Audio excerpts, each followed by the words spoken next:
3, 2, 1, and we should be live on YouTube. Excellent.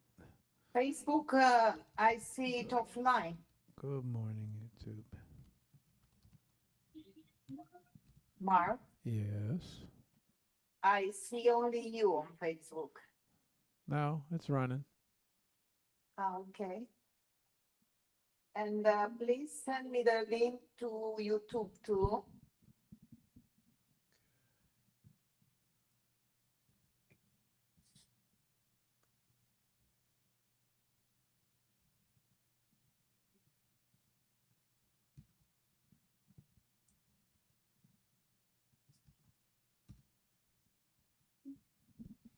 Okay, that's YouTube. Good morning, YouTube. Good morning, Facebook. Okay, let's get IG going. Okay, so after the show, it's possible to see all this in because it's recorded, right? Yes. Perfect.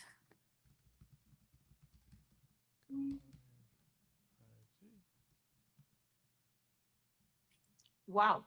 I never went streaming on so many channels. I was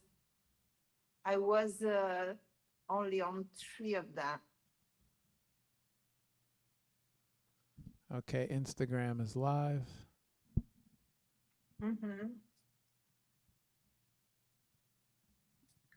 Instagram. I have to.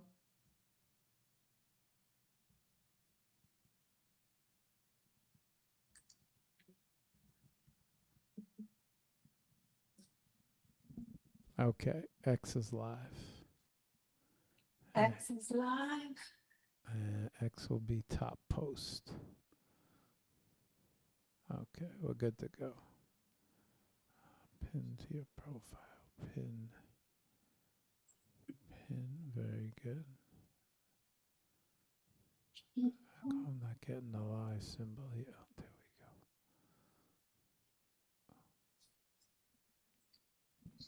we go. Okay.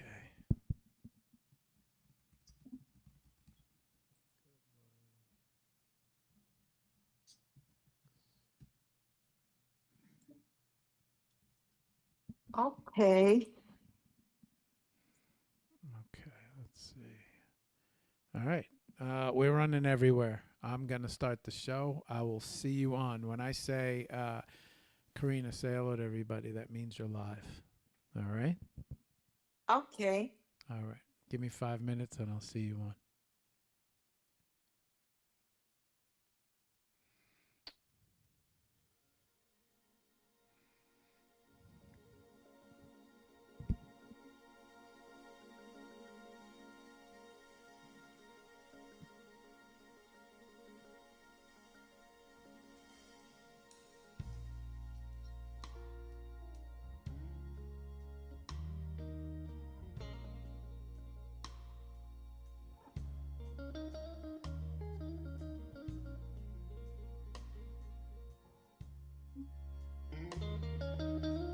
This is my friend Maurizio Malangone. It's an amazing photographer from Italian photographer and artist, and he's composing. He's a music composer. He makes a lot of things, beautiful things.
Look at that beauty of the cat.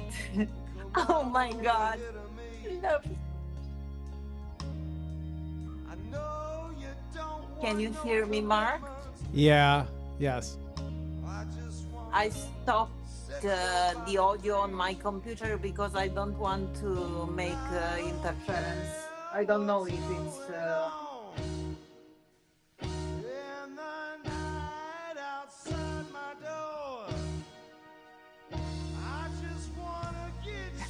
I love your cat because he loves directs, you know. He's coming always.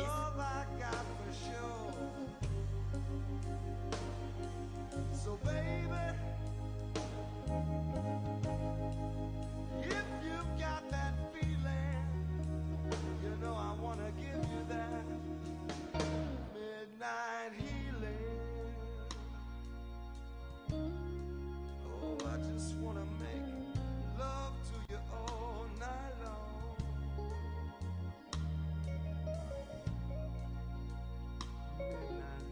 Wonderful blues Maurizio wrote on what he means with blues music or the colors? Where is the blue? Maybe your It's the intro music, but this. I don't hear the intro music. I know. I have to intro you, and I have to bring you on. You're kind of in the. Let me come on, Snick. Let me give you an intro, and I'll bring you on, Corina. Hang on. All right, everybody. Good morning. Welcome to the show. Come on, Snick. You're killing me right now. Good morning. My cat. Okay, he said I had enough of this. All right, what's up, everybody? Good morning. We're gonna try something new. We're gonna play some music in the background today. Oh, where's my little palometa? Hang on. I get my little guy out. Oh, forgot about my little palometa here. It's arriving all delayed. At least on my computer, it's all delayed. Yeah, there's a little bit of a delay, about 10 or 15 seconds. Okay, hang on. Let me get an intro here. All right. Welcome, everybody. Welcome to the show. Let me just check audio and video. Well, we were supposed to have this show about a month ago, but unfortunately I did not feel well. Let's now I feel pretty good, and we're back. So, and we got our guest back from the show that we had to actually cancel. So hang on 1 second. Let me bring this up and make sure audio's good. Let's see. All right, audio's good, video's good. Excellent. Okay. That's enough for me. All right, welcome. Good morning. It's Friday morning. As you can tell, it's raining in the background. It's very dark out there. I'd like to welcome everybody to the show. Unfortunately, Monday night was not a mistake. We had a guest that was a no-show. So we're back on Friday here with Corina. Today, our guest, Corina Obertas. Hopefully I'm saying that right. The FoodMaster, which is she's known on X for, but we're about to bring her on. She was supposed to be a guest about a month ago, and unfortunately I fell ill. I had some pain, but we have her back, and we're going to bring her up and say hello to her right now, and we're going to bring her on, and we're going to get to know her. So let's see. Oh, no, that's not it. Hang on, guys. Hang on. Let me bring her up. There we go. There we go. Is this? All right. Let me make sure we bring her here. All right. And then let's bring her up here. Double. Where are you? It's for main guest double sponsor. Full good. There we go. Okay. What did I do? I lose my screen a little? Maybe my camera tilted a little bit. All right. Corina. Say hello to everybody, Corina. Hello. All right. I cannot see myself yet on maybe it's the delay. Yeah, I wouldn't. Are you watching the show on X or anywhere? I'm watching the show on Instagram, Oh, okay. So yeah, there but might I can see only you speaking. okay, there might be a little bit of delay, or you might have Let to. me check. Ah, okay, You might have. perfect. I will follow. I will follow on YouTube. On YouTube, we are okay. Okay, I think we're good. No, now we're off over here. What's going on? Something changed. Let me put this computer. Okay. All right, I think we're good. Yeah, we're good in both frames. Okay. All right, what's up, Corina? Where are you? Where's my guest? Where'd my guest go? Okay, I'm here. What? No, I put my laptop on the table because yeah, we have a yet a little bit of delay, but I think now it's okay. So good morning, good morning, Good morning. good morning, good afternoon, good evening. I don't know where you are, who is Well, watching us. I see only Maurizio from Italy, but now I cannot follow anymore because the computer is pretty far away. well, your Christmas decorations look very nice over there, Karina. You look Uh, like, and you Thank got you. the photography set I going on didn't in the decorate background. so much this year because I think the tree is enough. Just has already too much lights for my taste. You and you got your poinsettias going. You look like you're all set up and ready to go. Yes, of course. You look like you're ready for Santa to visit. Karina, before we get started, I'm gonna ask you the most generic question that I ask everybody, which is, why don't you take a couple minutes, introduce yourself to everyone, talk a little bit about you, your art, your background, and yeah, why don't you take it from there? Go ahead, Karina. Yeah, for the people who don't know me, my name is Corina Daniela Obertas. I am a photographer from Rome, established in Rome, Italy, but I am Romanian. I am born in Romania. I live in Italy since 20 years. And I did the photographer for almost 20 years for now. I started with stock photography without knowing anything. I didn't study photography. I am doing it as a hobby since when I was a child. But all my life I did other things. I did real estate, and when in 2006, when real estate wasn't so great, I I had to decide what to do with my life, what I want to do more, and I started to come back to my old hobby, to my photography, and slowly I started to work with real estate, with micro stock agencies, and then I find out that I love food photography, and I go for it. I started to specialize myself. I took courses, online courses with two famous schools, with Fotigi in United States and with Carl Taylor in UK. And I became a food photographer. I opened my studio, and I worked a lot till 2021, since when I became multidisciplinary artist with we entered in NFT space, and I started uh, to do more things, to come back to more hobbies, because I all my life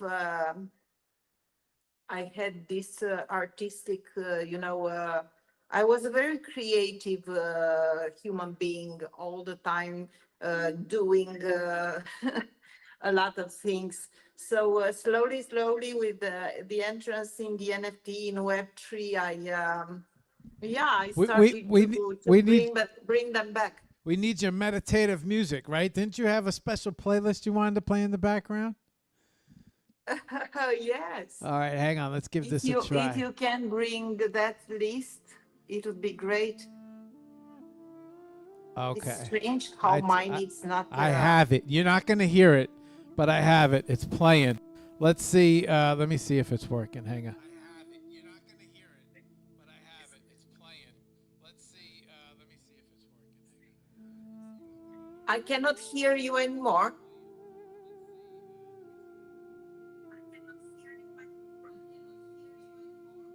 Okay. Yeah. It's Okay. playing. It's very low. It's in the background. You can hear it.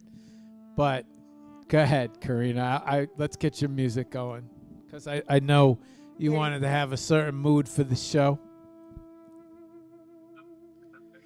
I see myself all scattered, with interruptions. I wanted to bring a small tribute to a person who is watching us now. It's Maurizio Malangone. It's a wonderful artist, a wonderful music composer, an amazing photographer, and I want to say thank you, Maurizio, because uh, he was the one who pushed me, to embrace the photography seriously, because I was doing it for hobby. I don't know if you remember, Mauro, web shots. Um, you ever knew this site, web shots? It's an old photography site, American. Web shots? Web shots, yes. No, I've never even heard of web shots, actually. We were on web shots, I don't know, 20 years ago, maybe. And we were sharing photography like hobby, and we were an American community, just few people from Italy. And I remember that I was sharing, genuine photography were my beginnings, and Maurizio was the one who saw first, because he was already working in photography. He was working with televisions and various shows, and he told me, why don't you start to sell your photos? Why don't you start to do it for serious, because I was doing like this. And I have to thank him now. Thank you, Maurizio. Well, we're happy to have Maurizio with us. Welcome to the show, and feel free to drop any questions for Corina if you have any. But Corina, let's start when you were a very young Corina. Was photography prevalent in your life? I mean, did you have any photographers around you? Your parents? I mean, were they artists? Yeah, You had to pick it up from somewhere. Especially starting at such a young age. How did that whole thing happen? I have to say that the family of my father, um, they are, let's say, half artists. My grandfather, the father of my grandmother, was a painter of churches in Moscow. He was painting frescoes, and I I don't know much about him. I don't know even which churches exactly he painted, but they told me that some important churches. All I have from him are only a few documents and then self-portrait in oil self-portrait. Um, I will show it. Maybe I have to go up to bring it. Uh, and he was a painter, church painter. And then my grandmother, the mother of my father, she was a painter, a real painter. She was painting in watercolors. And my father was very talented. Let's say he has a big talent to photography and also drawing and painting, but he didn't make this as a profession, you know. He was an agronomist, and here it's a long story because he was coming from uh, let's say, good family. Uh, they were. He was born in actual Moldavia, which in that time was Romania. And my grandfather was a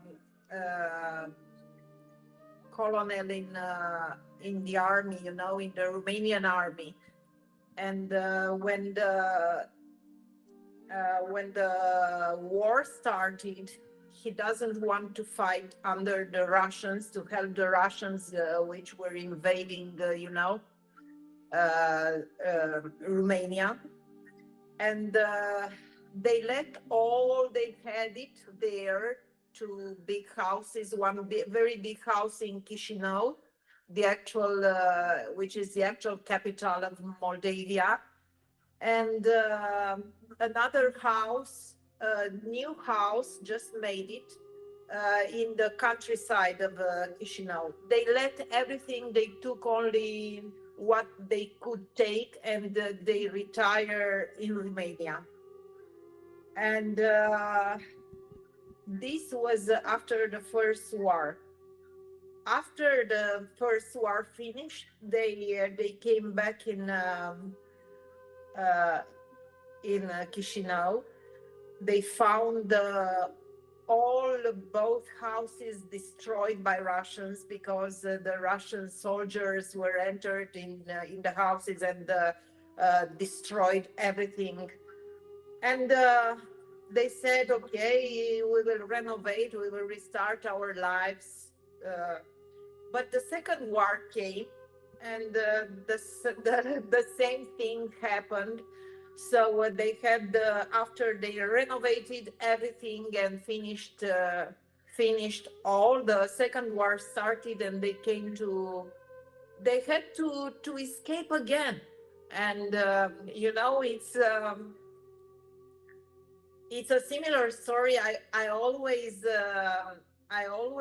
speak about it, because I'm always thinking that there is a movie I love so much, The Sound of Music. And if you remember the story of The Sound of Music, with that Austrian family who doesn't want to stay, under the Hitler regime. Right. It's a similar story I have in my, in my father's family, with this situation they had. So they came in Romania, they abandoned everything. And in Romania, it was other situation of, after, in the 50s, because it was Ceausescu's regime, and they were against all the people who came from good families, all the people who had a bit of culture, because they wanted to. It was a how you call it, proletarization. Proletarization process of I don't know, because my English, oh my God, my English is so bad. So he couldn't choose what he wanted to do in his life, because they said we will not let certain people to choose what they want to study. He wanted to become a doctor, he entered to the medicine university, you know, uh, in the first lines, and they didn't let him do medicine. He had to choose from few universities that, according to the system with the regime, they he was allowed to, you know, to follow. So he chose the agronomy, and he became an agronomist, an engineer. But he was a great photographer. This I made this long parenthesis to you know, to explain you the background. Um, yeah, it was a big, a beautiful photographer. He had this eye and this talent. He loved the photography. He was always with his camera you know, in his hands. Maybe it was the first picture I saw of him, because when I was small, I remember that he was always with the camera, taking pictures of me, taking pictures of everyone. So he brought me with him in the. He tried to teach me, you know. He gave me his camera. I still have his camera. I will show it to you. It's an old Russian Fed, uh, and from. He taught me photography since when I was a small child. He brought me in the dark room, and he showed me how to develop film. Uh, yeah, it was beautiful. I think that was my first contact with the photography, because then I didn't do only photography when I was a child. I was drawing, I was painting, I had a lot of watercolors. We did a lot of exhibitions in the school. Um, yeah, I all my life I had these things, not only painting and photographing, but different craft, you know, activities. I tried to make what I love each day, how much I could. I was going to ask you if this is, I got to tell you, I have this meditation music playing, and this is like a completely different vibe right now than I've never played music behind any of the shows, and I don't know. I feel like I'm I feel like I'm in such a meditative state right now. All I want to do is But I cannot hear this music in the background. if you put on any of the lives, you should be able to hear it playing very softly in the background of the show. Um, if if Okay. if you turn on any of the lives, but it's got my rhythm all off. I feel like I'm and I'm gonna close my eyes and start meditating right now. I was gonna ask you, Corina, do you have any? Well, it's just not photography, but it sounds like your family is have a lot of different artists. And did you do any other type of art while you were younger? But you kind of beat me to the punch. It sounds like you painted and did all sorts of different art when you were younger. That is that correct? Yes, yes. I painted. I painted most. Speaking about paintings, I did more watercolor. Oil painting, I started to do late. But yeah, late. Then my life changed. They wanted me to gain money, to earn money. So they said no. You will. We agree that you like arts, but you need money in your life. My mother, and This they is said, okay, you have to study something that will bring you money. So I first I wanted. It was my hobby, and what I loved more after arts was biology and zoology, because I loved animals since a small child. I had many animals. You know, I had 30, 40 cats, always dogs, turtles, hedgehogs, everything. So I wanted to become a biologist, but I didn't make it because in that times I couldn't. In Romania, universities weren't a payment, and it was a big competition to. Can you hear me? yeah. There's commercials playing right now, so that's why I never play music in the background. Okay. I, Yeah, I was in the first year I wasn't able to enter, you know, because of the competition. I had to remove 60 people to be able to take a place in this university. So I was not able because immediately after I finished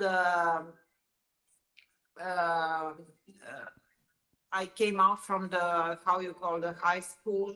I didn't have time to study enough, so I had to wait 1 year. And in this year, they convinced me that also becoming a biologist is not a good, earning, because I don't know, in that time was everything. All the people was focused on earning. So they say you have to do something like lawyer, or something like that. So in the end, what I did, it was um management and accounting. University in um, economic Academy of Economic Studies in Bucharest, Romania. And from the third year of the university, I realized that I don't like to be an accountant. I don't like to stay in uh, closed in a room, and on a desk. And I realized that I love real estate. So I transferred myself on courses without frequency, and I opened my real estate company. So I did real estate in Bucharest. And then when I came to Rome, I opened another real estate in Rome. And I worked with real estate in Rome till the crisis came. And when, the people doesn't want to work with the real estaters anymore. They didn't have money anymore. They didn't want to pay commission anymore. You were working like crazy all the day without being rewarded as you were rewarded before. So yeah, I had to close it, and I took a sabbatic year, deciding. why Rome? Why Rome? Because I don't know. I had it this cold to Rome, because Rome. I am in love with Rome. I find Rome the most beautiful city in the world. But for the culture, for everything what Rome closes, I love the Italian style since when I was a child. I learned Italian language by hearing Italian language. I didn't study. And uh,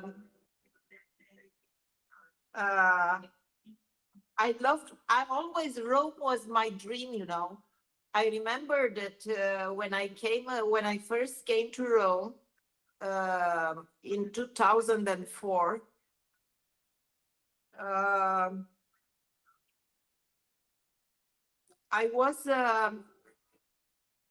I was working in Aventino. Aventino is a district of Rome in the north side of the city. I was working in a real estate for learn the city, a bit, a month before to make my real estate.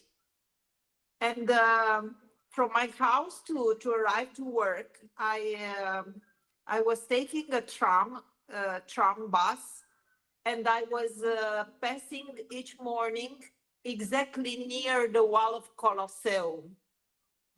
And I was amazed every day. And I said, look at you. You can touch your dream with your own hands. Because I was always fascinated by Rome, always fascinated by the history, by the art, by um, my mother. She's a professor, history and geography professor. She's now retired, but she taught me all the history, all the ancient Rome history and mythology and everything. So I don't know. It was a dream. It was a Rome. It was a dream. I don't know if now I'm discovering through my meditations, I'm discovering if it's something else, under this dream, because maybe I don't know. I believe in many things. I don't want to seem exaggerated, but I believe in many past lives, and I believe I'm an ancient spirit. So maybe I came here because I had to come here. I don't know. I don't want to speak because I will go on, on a On a tangent. street. Yeah. Okay. So, question. Well, I have a very familiar path. A lot of times, my parents were kind of the same way. Actually, they wanted me to ensure that so I wanted to be a filmmaker. I wanted to be. That was my big thing, filmmaking, film. My parents were like, "Why don't you get something that you could rely on, like engineering?" So I ended up being a mechanical engineer. A lot of math, a lot of science. I wasn't crazy about it, but it's interesting how now college was real estate. Is that what I understand correctly? Did you focus on real estate and within college? In the university, on the third year of university. Okay. I Um, yeah, I started my first company. and so is that how you ended up moving to Italy? I decided because it was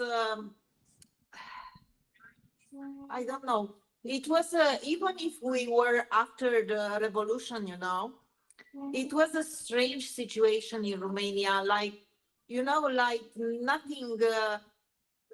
People that wanted to change something, but nothing changed because the government, because a lot of situations there. I felt that I have no future there. But it was not because I didn't like Romania, because I love Romania.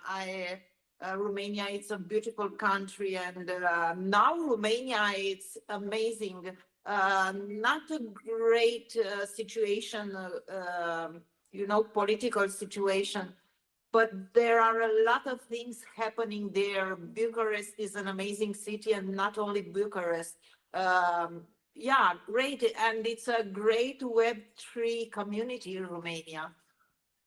Yeah, but anyway, I felt that that time I was called to Rome. I started 2 years before coming in Italy. I was starting to write a book about Rome history. I never finished that book. I let it like this, in the half. Maybe one day I will finish it.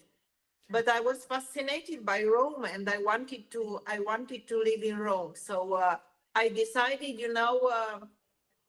you know that situations when uh, you procrastinate things from one day to another, and you arrive at a break point, and you say, okay, now I do it. So I decided from one day to another. I decided, I took the phone and I called my mother because I was living in Bucharest. She was living in Constanța. I'm born in Constanța on the Black Sea coast. I took my phone and I said to my mother, tomorrow I'm going in Italy. I leave Romania forever. She said, you are crazy. How come? It's impossible. I knew, but you cannot do like that. I said, no, watch me. I will make my luggage and I will go. And like this it was. She came back after in my house, and took everything and brought in her house. And yeah, I came in Italy because I wanted to be in Rome. I didn't come in Rome for the first time.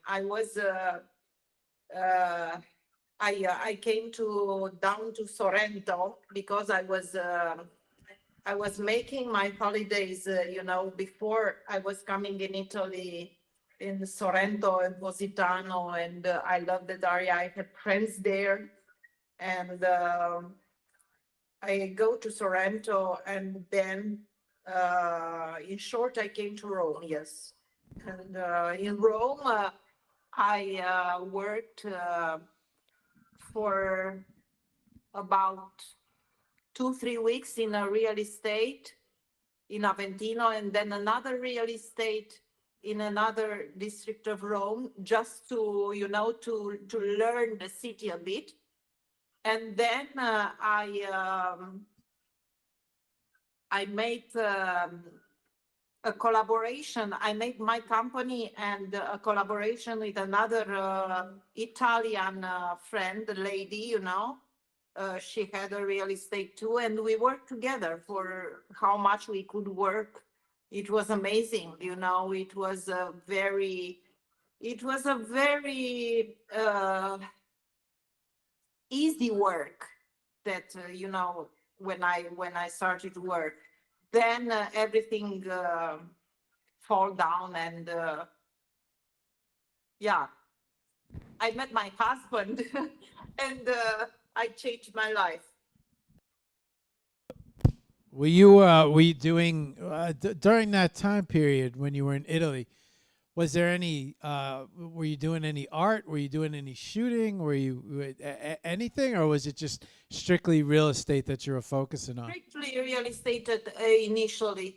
Then when I stopped to do real estate, and I transferred myself because I was living in Rome, exactly in the back of Vatican City. I had an apartment, and then I met my husband, and I moved here in the countryside. We live in the north countryside.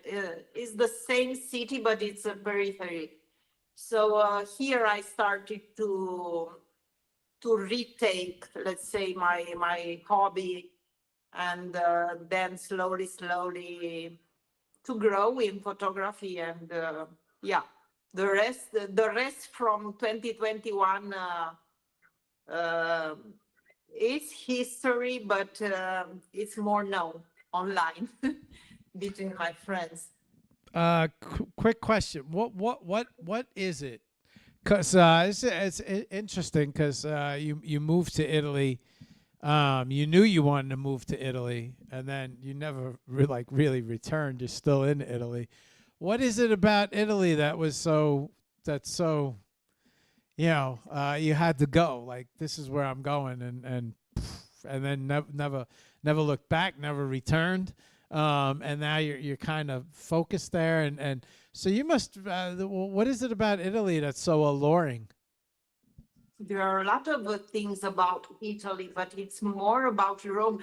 I think the only city where I could live, if it's not Rome, I love all Italy. I love all the cities, but I think if I could choose, if I would be forced to leave Rome, I would move to Venice, but Venice, not Venice, the center of Venice. I would go on Lido, on Venezia Lido. There, it's an amazing place. There are beaches, and I'd love to have a house on the beach, on the sea. This was my dream all my life, and yeah, I think this would be if I would have to leave Rome. But for the moment, I don't think I want to leave Rome because I'm in love with Rome. Italy is so amazing, has such a, it's like the art. No, it's like the art was born here in Italy, not in other places of the world. Here we have Leonardo da Vinci, we have all all all you ever Raffaello. It's not necessary to make now all the names and all, because everyone knows what's Italy. And second, it's not only for the art and culture, but it's for the food. We have the best food in the world. Now it's UNESCO patrimony, heritage, UNESCO heritage. They made it since 1 week. The Italian food is UNESCO heritage, and it's the best food in the world. And I love food. That's why I make the food photographer. I love to cook. I love to eat. Oh my God! Now because I had to slim, because to get slim, because I was very fat because of food photography and everything. I cook less, but I love to cook. I love Italian food. I love to eat, and this is another reason, you know. So, But Italy, it's amazing. Italy has beaches, you cannot. We have Sardinian beaches in Sardinia are better than the Maldives or other places in the world. Maybe only Australian beaches are more beautiful, but are other types of beaches. We have paradise here in Italy. I am in love. that sounds like I want to move to Italy. Okay. Yes, you have. You should. You should. I always thought about getting a dual. I believe it's called the dual passport. Um, I always it's just something about I don't, I studied for a long time the weather patterns. So where could I go that is like nice weather, 70 degrees, 60, 70 degrees, never drops below 60. Then 70, 80. It's always nice. And I came up with Portugal, and then I came up with parts of Italy as well. I guess the lower end of Italy is probably more warmer, if I have this correct, than the. But Exactly. Yes, yes, it's warmer, but now the climate is changing. My mother says that in Romania now is December, and in Romania are 13, 14 degrees. We never saw this, because there in November already they had a huge snow and the snowfalls, and I don't know what's happening. Even here in Rome, we had snow twice since 20 years. When I'm here, we had a year with a very, very big snow. Never saw something like that in Rome. It's rarely happening. But now it's amazing. We have roses in the garden. Can you imagine? We have all the garden in bloom. We have roses, we have gazanias, we have hibiscus, all in flower. hibiscus. It's warm, and it's like winter is pushed ahead. We have winter in January, February, maybe even March, and we have sun in November, December. It was a year when on 4th of November we were on the beach. Can you imagine? On not here, in Tuscany, in Elba Island. Elba Island on 4th of November we were on the beach. So I don't speak anymore about Sicily. Sicily and down South Italy, it's always warm and beautiful. Yeah, Is that is that Sardinia is is that more windy. is that Capri Island? Is that where Capri Island is located? Um, Capri? Maybe I'm saying it. Is it Capri? Maybe it's Capri. Capri, no, it's Sicily. It's let's say Sicily and uh, Taormina Island. They're, I think, the warmest because they are in south. Capri, yeah, it's nice. Capri and Ischia, but when it's bad weather, they are isolated because the ships cannot go there. The sea is very ugly, very how you say there are big storms, but it's not happening often. They are they are okay. Lately we have a beautiful weather, but we have a bad weather in the North Italy. We have problems with raining and a lot of storms and floods and a lot of people harmed, and a lot of damages lately. But yeah, in Rome, we are like in the paradise because here in this north of Rome where we are, we don't have earthquakes, we don't have bad weather, we don't have almost anything. It's beautiful. Um, wow, that sounds well. I mean, so when I was doing my studies about the world and where, so looking for a certain temperature point. So I knew Florida, but I knew Florida has a lot of issues with Hurricanes. right, yeah, yeah. And so I started looking at Portugal, and then Portugal landed me in Italy, and I'm like, Italy. I think I can get it. I think because of my family's background, I'm pretty sure I can get have access to a dual passport there. So I always thought about Italy was always one of my choices. How did that? Italy, there are a lot of Americans and English people here, British. Oh my God! In our region here, we depend by Rome municipality. We are in Rome. My identity card is written Rome, but we are at the we are between five cities, small cities and Rome, in the periphery. And we have the Bracciano Lake, it's about around 7 kilometers from the house. It's a big lake which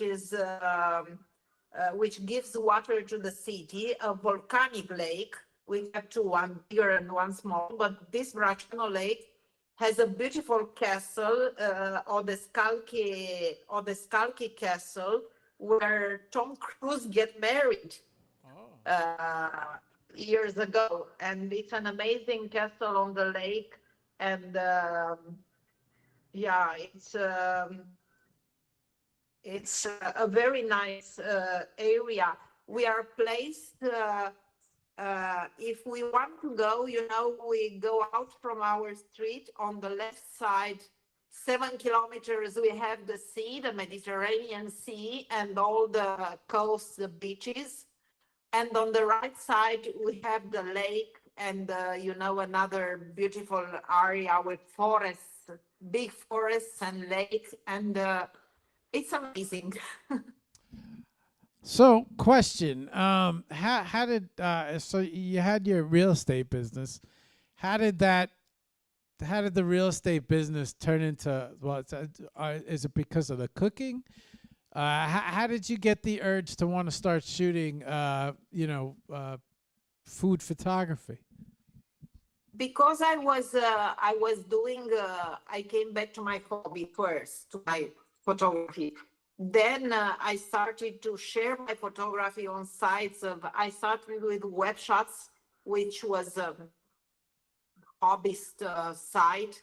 And then I slowly Maurizio pushed me. He said you should sell your photography, start with the Microsoft agencies. I am one of the first Fotolia users, you know, Fotolia, which is actually Adobe stock. Wow. It was before Fotolia in 2007. And I was one of the first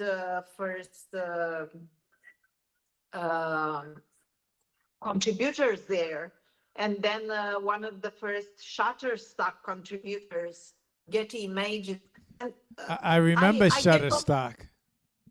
Yeah, they are also now active. They are not closed. They are in Empire State Building. So yeah, I started with by contributing on these stock agencies.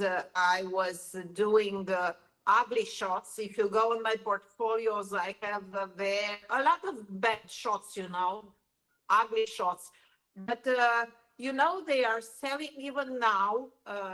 So many years are passed. And I have this big portfolios on these agencies. I have 5,000 photographs and videos, like a lot of mixed stuff. Not very proud of them because not all professional stuff, but they are selling. They are an active, a passive income, you know. And even if this income, it's not a very big income, but it's an income. And the money are coming monthly. Did you Even if I'm not, did you say that you had 5,000 over 5,000 stock? I have 5,000, yes, Really? video footage and photography on Shutterstock, on Adobe, on Getty. I have less. I am on Alamy. I am on many. I am on Foodstock. On Foodstock, I have only few because there is a macro agency and they are very severe. But I repeat, I don't upload anything there since at least 4 or 5 years. Only on Adobe Stock, I remember that I put some AI. I uploaded some AI last year, and I'm selling even AI, but not just a few. But they are an income, not a lot of money, but they are an income, and you pay some bills, you know.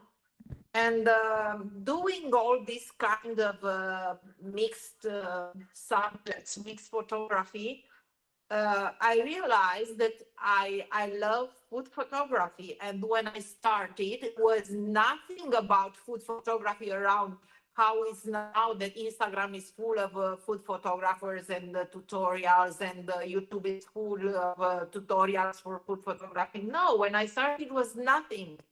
I started from scratch. I started because I loved food. I was experimenting each day, you know, trying my methods. I'm all self-taught, you know, with my views. I studied, yes, as I told you, with Fotigi and Carl Taylor, but um, only online and without specific certification. Mostly I am self-taught, and because I love it. I'm experimenting even now. I love to play with the light. I learned how to make natural light with artificial light, you know, create with artificial light an ambient which you could swear is natural light. So this is fascinating me. I'm spending hours and hours and days. You know, I put a subject on the table. Usually I work during the summer. I have a dependance, you know, to this house, and there I have all the space, but it's not renovated. I cannot work from it during the winter because it's not warmed, and it's I have to do a lot of renovation.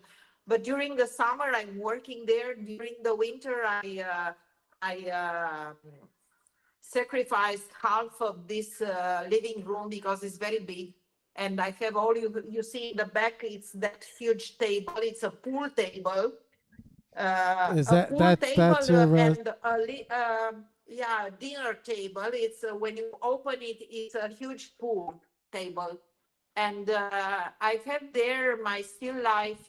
You know, I work on the table. I put a subject and I spend hours behind the backdrop. You see the backdrop? It's a huge door window, and I have natural light if I want. If I want to work with natural light, I have a lot of natural light. And if I want to work with artificial light, I have all that strobes, and there are already a few there now, and the modifiers and everything. I love to work with artificial light and with improvised modifiers, you know, like kitchen paper, aluminum, like this, you know, that boxes for food from aluminum, that pans, how you call them? There are some special food boxes for microwaves. Yeah, I use I love to improvise, you know, and I love to study the light to see when you put a modifier on the subject. I took so many shots, and I study in every shot. I studied how that modifier what light creates, you know. Yeah, it's a hobby. It's more, let's say I did it professionally for so many years. I work professionally, but it's still a hobby for me, because it's still like something that passionate me so much. And I do research every day. I like to find new things, to discover new things, what others didn't maybe tried before. Have you seen? Have you seen? So I'm gonna say to the left. Are those some of your? Are those paintings to the left of you? Yes, yes. Are those some of your paint? This is just a minute. Okay. This is one of my this is one of my photographs. Okay. Can you Okay. see it? Is that printed on canvas? I have it on object. It's my first NFT on Hikad Nang. It was my first photography minted on Hikad Nang. It's already sold out now on object. And this is a huge print on canvas of it. I don't know if it's very well visible. That's printed on canvas, correct? Yeah, it's a huge canvas. Okay. And the others are paintings. I still have to finish one of them. The pride one that with the eye. It's a painting I started in the summer, and this oil painting, and I waited for the layers to dry, and now they are dried. I have to finish that. But I have many, you know, up, because my studio is here. It's where I shoot down, but I work from another room above. the first floor. Um, I have many paintings. Some of them minted also. I have one minted on manifold. One was minted with one Lavardao in a collection, Dear Mama, made for the Mother's Day in the spring. It's minted on object. But yeah, I cannot say I'm a painter. I'm not a painter. I'm just playing. I'm just playing because I love to play. I cannot call myself painter. I cannot call myself other, you know. I'm a creator. I love to create, but my main job is photography. So You know, food photography, let's say, yeah, food photography. it's interesting because you know it's you actually learned the camera from you know not only your family, your grandfather, people who actually shot, but you learned film, and now so how many years later we shoot digital? I'm going to assume that you shoot digital. So you've seen Yes, so you've seen the change of all the equipment, all the technology, but not only that, like you said, it's just before YouTube, before all, you know, now there's so many different shorts and there's so many different people that are posting all these different ideas on YouTube videos, lighting, the technique, the way I set up my lights, the way I plexiglass, water, sprays. I see all these really very interesting videos of where people are dumping water and the water's rushing by like the perfume bottles now. And there's so many creative people creating. Have you seen there's a guy, he shoots flowers, but he has some sort of, I think it's, you know, I want to say it's like an LED type laser.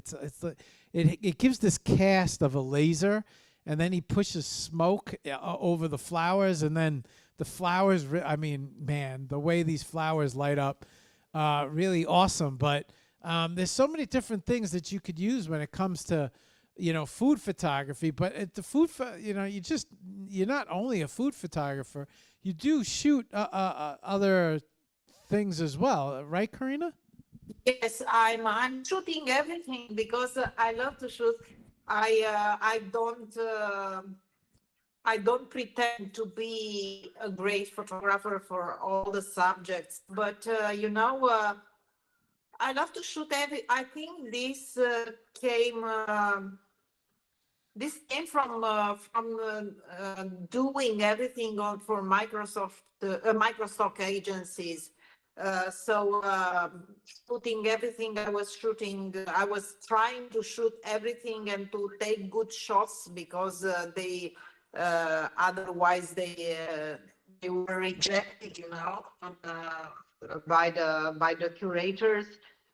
So. I love to shoot animals. I have nice photos of dolphins. I have nice photos of cats. I love cats. I always love cats. And my cat, poor Neo, which died this year. He was, for example, on the frontline brand all the time, you know. On the covers of the frontline brands of boxes of products and everything. He was a beautiful cat, Siberian cat. So yeah, but I did best with food photography because maybe I don't know, maybe it's what I love more maybe. And it's not that I do only still life or not or you know, dead subjects. I do a lot of moving of high speed photography, you know. I use a Myops trigger with laser, and I do this I have minted some that you saw the splash in the pink splash with the strawberry, which you said that I should have put something in the background. You know, you wanted to see more in the background.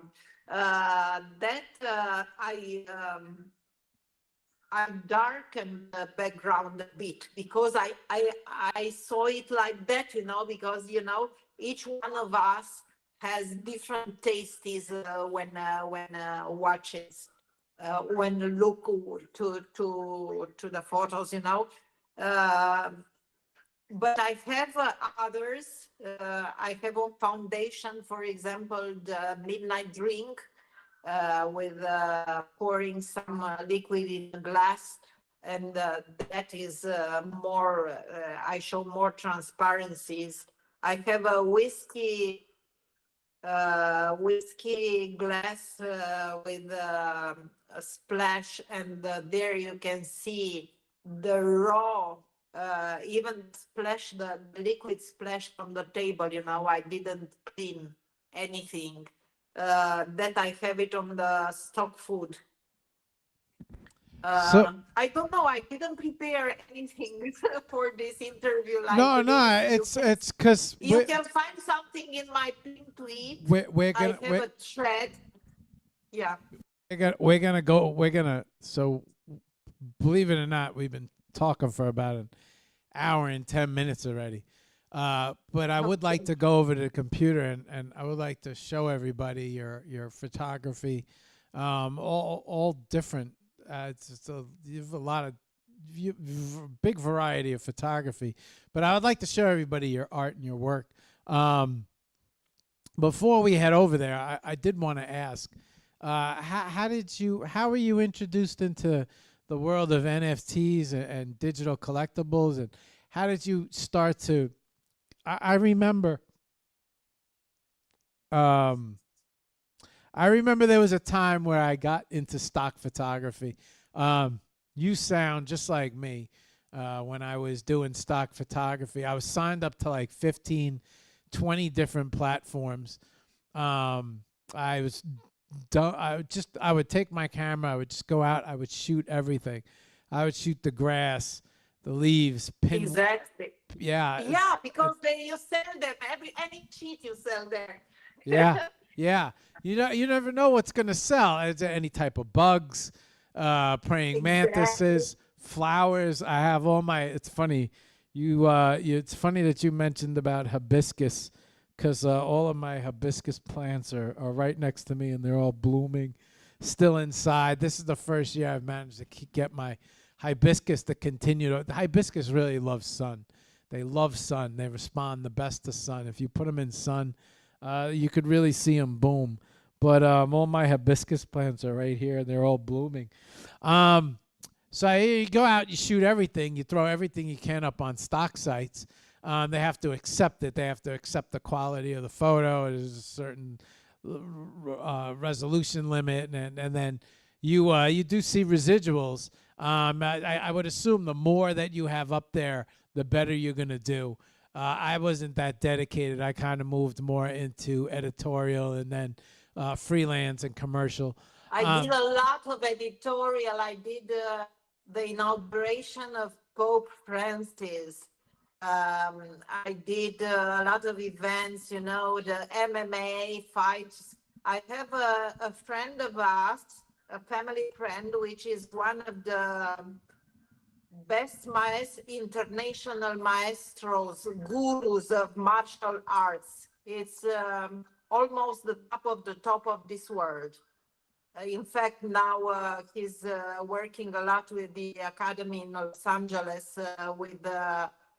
He's traveling all the world. He started to write a book, and when he organized an event in Rome, I was one of the photographers of the event, you know, and I took a lot. I have a lot of footage and photographs of martial arts and a lot of important champions. I have portraits and everything. I shoot a lot of editorial because also I was shooting for the red carpet, Shutterstock red carpet, and Alamy News. It's interesting how photographers. It's interesting how certain photographers have the same path, the same story. Exactly. Yes, I yes. used to shoot red carpet all the time, but it wasn't for me. I had a friend, his name's Steve Azera, and he'd always call me up. He'd be like, "I can't make the red carpet tonight. You want to shoot it for me?" And you go down, you get on the carpet and shoot the carpet. It's so funny. And then a lot of stock photographers will upload their red carpet shots too. Especially, I forget what the main one was. There was a main one, and whenever Johnny, if I remember correctly, his name was Johnny Nunez, if I remember correctly. And Johnny, no, I don't know because there are many. Uh, what yeah, there are. this guy was one of the most. This guy would go to he would go to 6 parties a night in New York City, all the celebrity parties. He would snap, snap, and I mean, this guy would shoot fast, and everybody looked for him because they all knew that during the party he would have somebody there with a laptop, and they would upload the photos right to the stock site immediately. He would always be the first one to get the photos on the stock sites, and then his photos would be out in all of the newspapers and all of the print. So everybody always can find Johnny. Johnny knew shoot with Johnny, because everybody knew the photos were going to be up later that night. Then also because that was back in the days of MySpace, people would take the photo. They they wouldn't pay. They could care less about the you know how you run the how Shutterstock, or they run the watermark over the foot. Nobody would care. You'd see everybody with their Johnny Nunez photos from the party with the watermarks over the photos. People would just download the photo with the watermark and post them on the page. They could give a shit less. You know that lately I'm falling in love more and more with people photography, and I think this over the food. I think this would be my ideal dream, to be able to walk all the night from bar to bar, from party to party, and to shoot.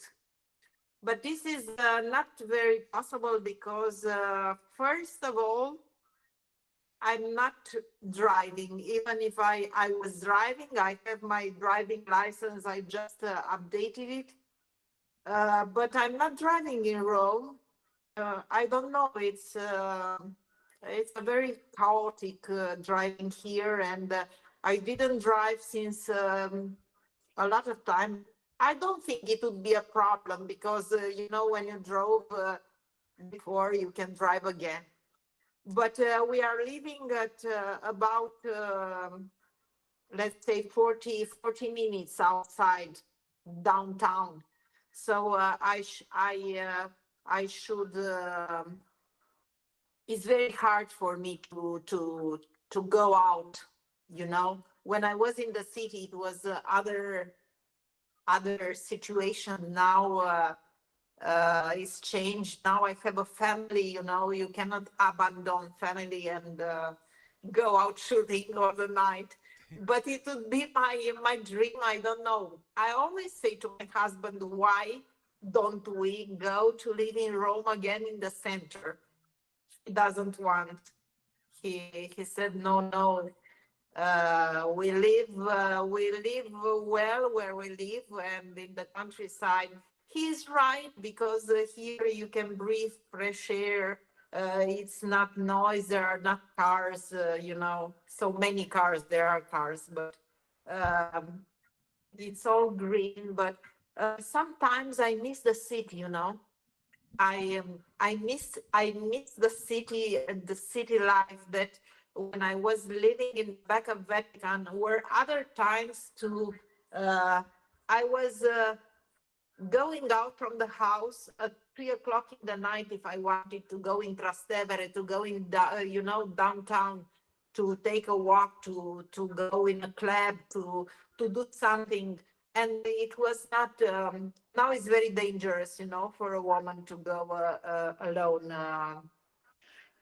very late in the night. It's everything is changed. How So so I love editorial glamour. I mean, I love shooting people. That's always been something that I've been. That's yeah. I mean, I guess I like to shoot everything, but people are especially candid out on the street late at night, lighting. I've always found that. amazing, Yeah, I always amazing. found that to be very, very visually, especially in the cities, because you got the smoke coming out of the hut, all of the sewer caps, and just there's so many in the lights in Times Square. I mean, there's just so much you can capture. Yeah, Um, you are in another city, it is a huge, beautiful, there are some these iconic cities in the world like New York, like London, like Rome, like Berlin. It's very nice, I think. And there are, I'm not speaking about Tokyo, Hong Kong. I think they are beautiful. I was I'm just looking. about to say Japan. Probably. I will be exhibited next year in June.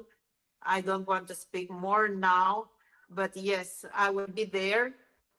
I don't know if I will be physically, but my art will be for sure. That's a dream of mine.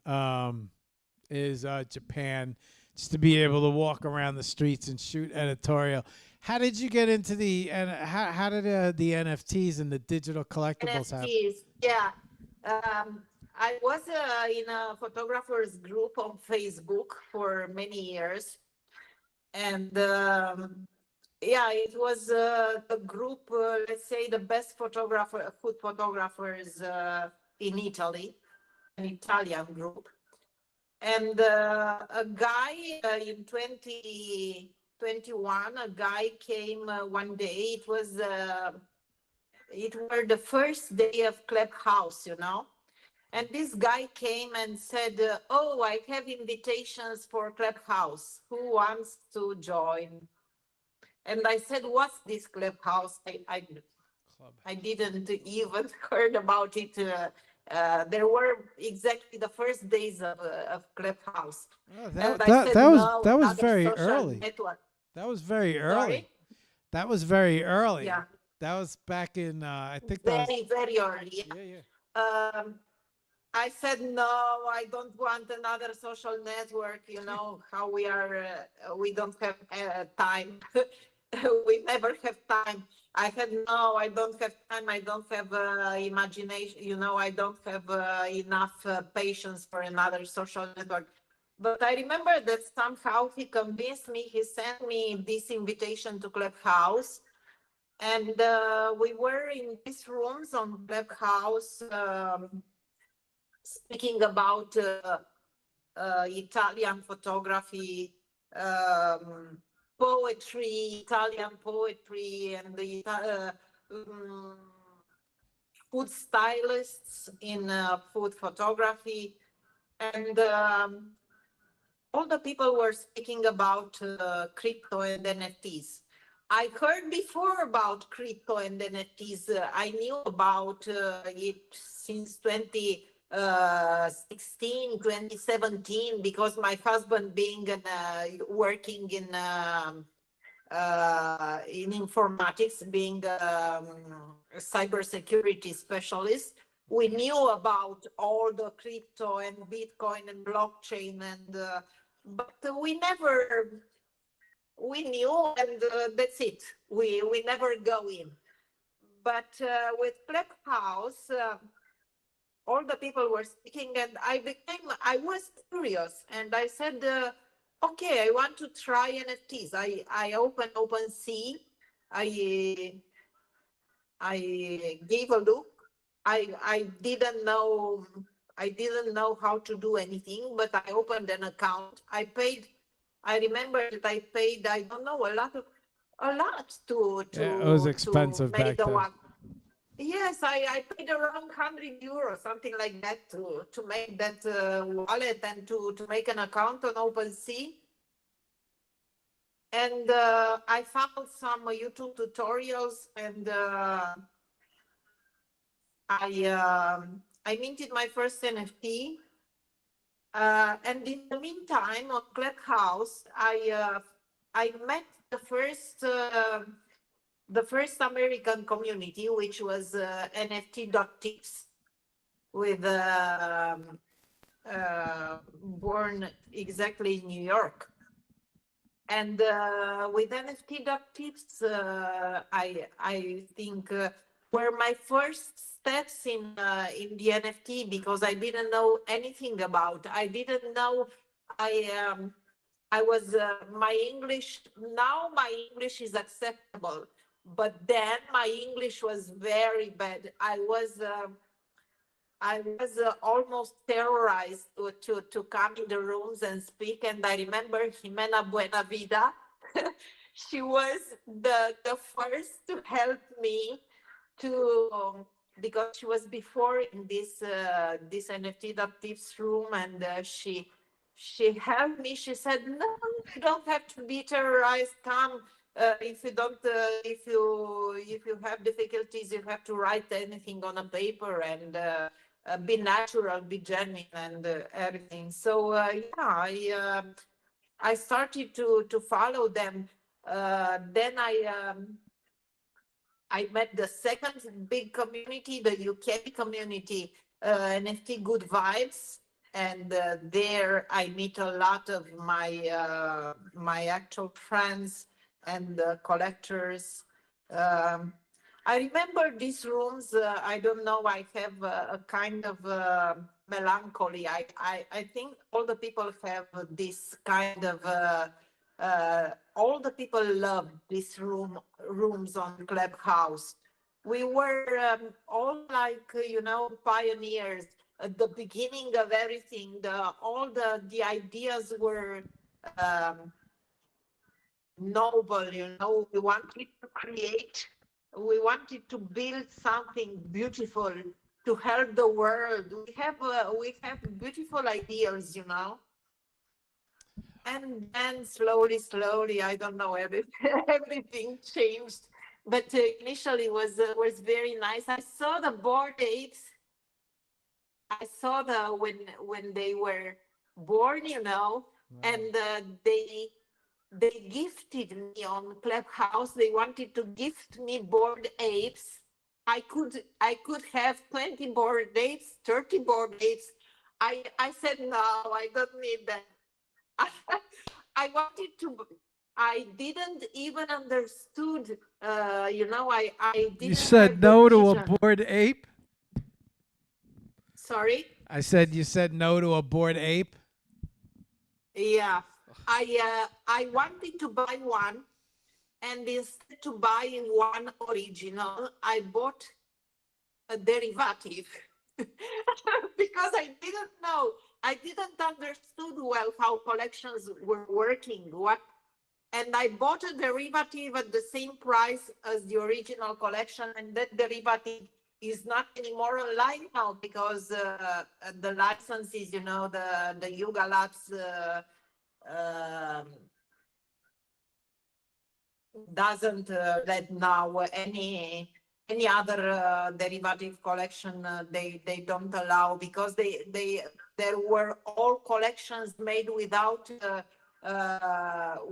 having the approval of them, without having the copyright.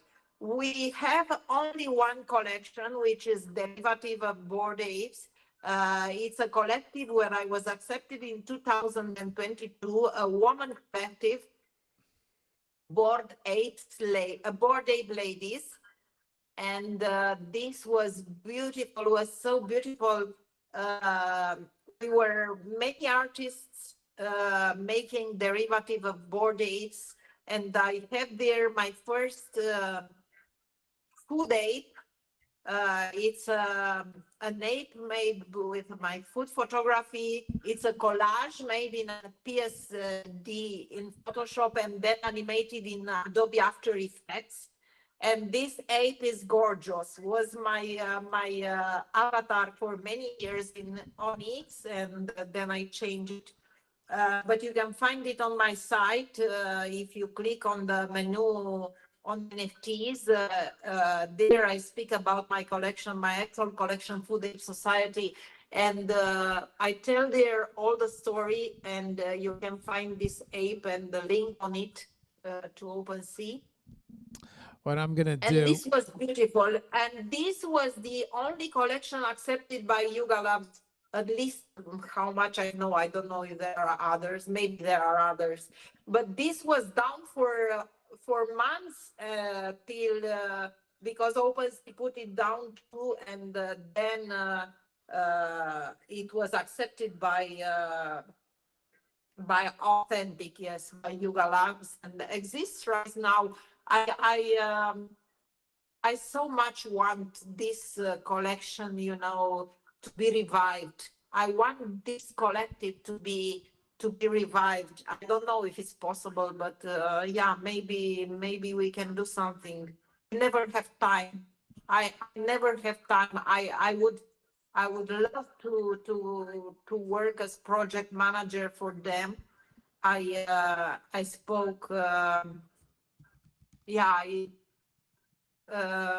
we spoke about this, but I don't have the courage because I don't want to take a responsibility, knowing, you know, how I am, because I'm not. Not because I don't want, but because I don't have time. I always have thousand things to do, and in the end, I need to choose only few things because the physical time is not enough to do good. Because when you do something, you have to do it good. Okay, Corina. I what I'm doing now is I have your links up. I'm bringing some of your links up as we talk. Um, also, that's I want to bring up your main page on IG is your full name, right? Yes, Corina Daniela Obertas. Okay. I'm gonna scroll down to the bottom, and I'm gonna flick through some of your work as we continue to speak. Now, the food photography thing. What was the passion about it? Is it because, like, so quite like this is interesting because I remember when the This is not absolutely. This is not professional. This is one of my first food photos like this took on the streets on here in Bracciano. I told you where is the lake. We have a huge forest, big areas with forests, and we have always these porcini mushrooms, you know, and we have porcini mushrooms festivals each autumn, and a lot of food. So these are photos taken like that. My first photos on Instagram, my first food photos. But my social profiles need a serious hand, you know. I started to do it, but I never finished. I need a more professional approach, you know, more because actually my main profile is mixed. I have boudoir photography, portrait photography mixed with food photography, mixed with my NFTs, my NFT art, and it's not very professional image, you know, because I'm writing on my main profile. I'm writing food photographer, and I should have more food photography. That's why I created another profile for Corina Daniela. Uh, oh my God, how it is. Another profile for art, Corina Obertas art. And I aim to transfer all my other things there. but that is a small profile. I never have time. I repeat again, and I'm trying hard to find a way to be more active on Instagram. You know, uh, I have to find a way. This is very hard to, because I'm always saying, since months I'm trying to do this, but I'm not yet able to do it well. You know what I think does very well? The shots of when they show you how they set up, and then they show you that final shot. You see these, they're not like whips because they don't show everything, but it's like it's one video where they're setting up and they pull back from the scene and then they show the final shot. Yeah, I made something like this, but not so often, because it's a huge work, behind. um, one would tell that, oh, you have to do it because it's not what it takes, but it takes, because if you keep to your imagine, um, your public imagine, you have even the VIP or the week, it has to be good to make a video tutorial. It's not easy, it takes time. um, I don't know, maybe I'm too slow because I'm a slow person. I cannot, I don't love to rush. I uh, I love to do the things slowly. I'm a slow person. I'm a Taurus, and Taurus is always very slow. So maybe that's why. I don't know, Mark. Sometimes I'm wondering why I'm not doing things like it should. Other times, maybe I say maybe I'm doing good, because I see people reaction all the time. People say, "Oh, you are great. You're doing things great. This is great. This is great. This is great." And I'm wondering if is this all great? What? Why I am not? Am I not? A very well-known photographer and very, but it's maybe even because I'm not looking for all this amazing success outside. Um, for me, success is waking up in the morning and doing what I like, being able to do what I like for me, because me, before I wasn't like that, but in the past weeks, I feel it so strong. I love myself, and me.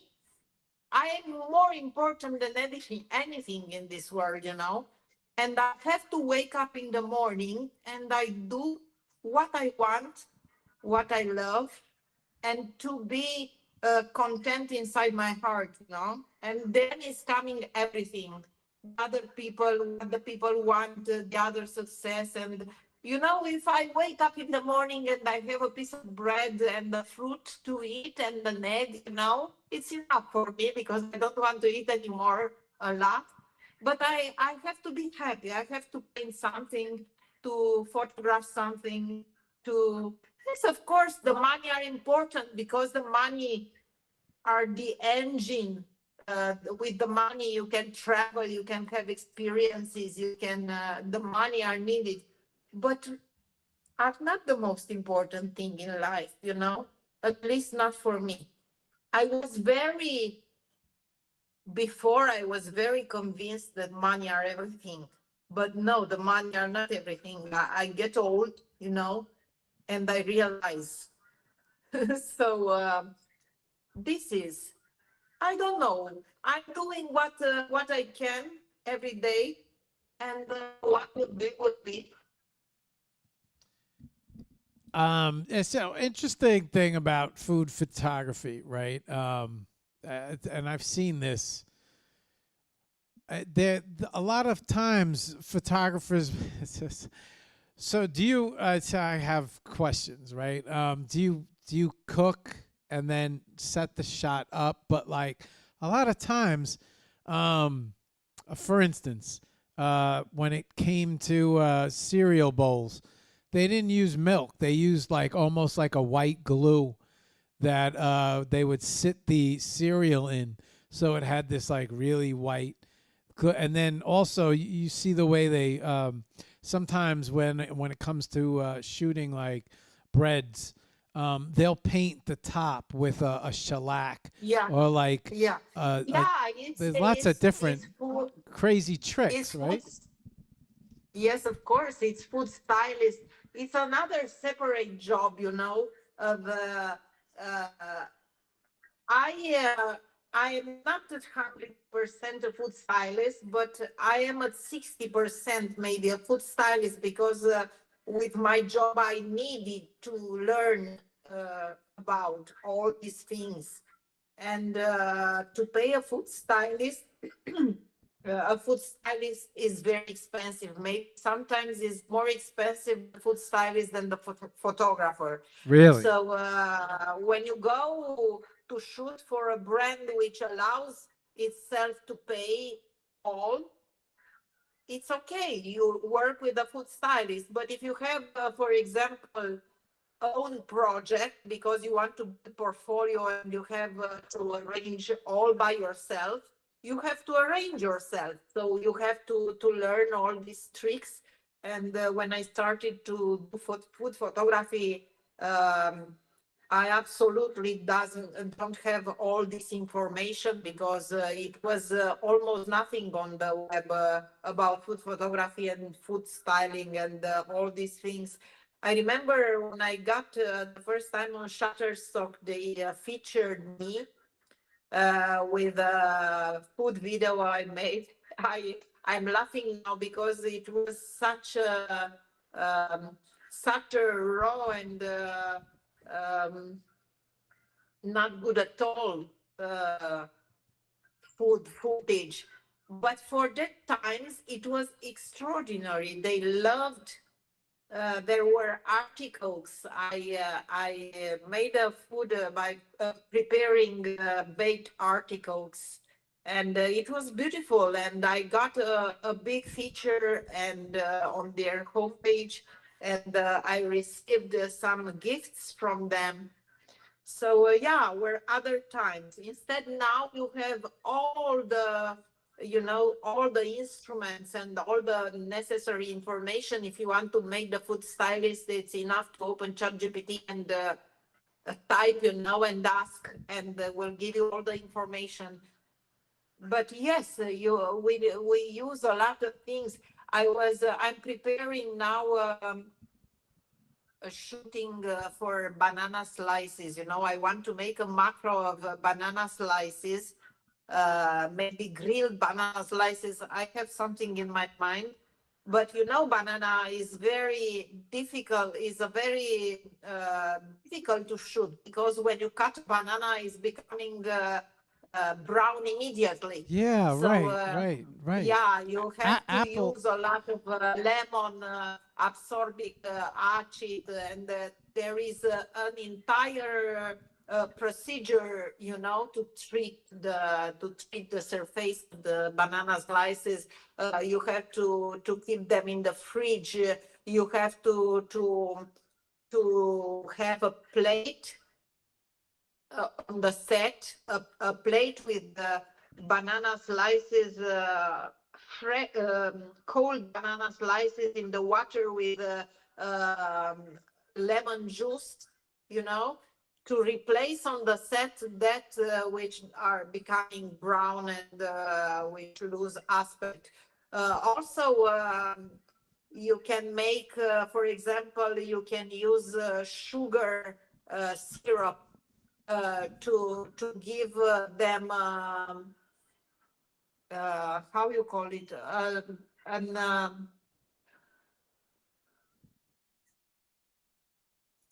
oh my god, my English.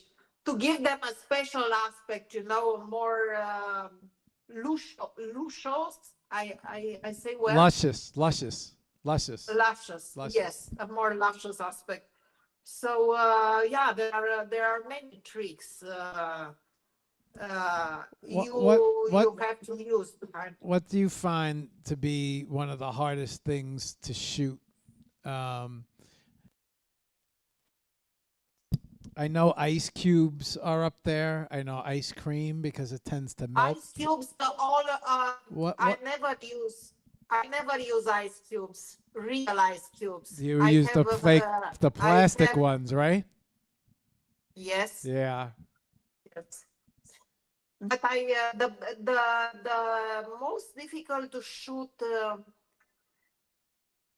I think it's the photography made with this the fast. Oh my God! You see, I'm losing my brain. It's when you freeze movement, you know. When you Stops. freeze movement, it's Okay. difficult because to obtain what you want, you know, exactly that sequence. For example, that cocktail I made, the pink cocktail, I had to shoot at least 250 to take at least 250 shots, throwing inside the liquid different objects, not only the strawberry, but maybe an ice cube or a small ball or something like that, because every time the impact is different and produces a different, you know, a different splash. And not always is coming in perfect focus. Yeah, anyway, I think this is the most difficult to shoot. Then I had a lot of difficulties, more difficulty when I tried to shoot splashes of olive oil. I destroyed many expensive rims, you know. I told you I made these rims with lead paper, photographic lead paper, which is an expensive paper. And I have these frames, large frames built by my husband, wooden frames. And on these wooden frames, I put this lead paper. And when you make olive oil splashes, the paper is destroyed because olive oil, even when it's dried, destroys the paper. The paper remains, you know, transparent, lucid. It remains stained. So that was very hard too.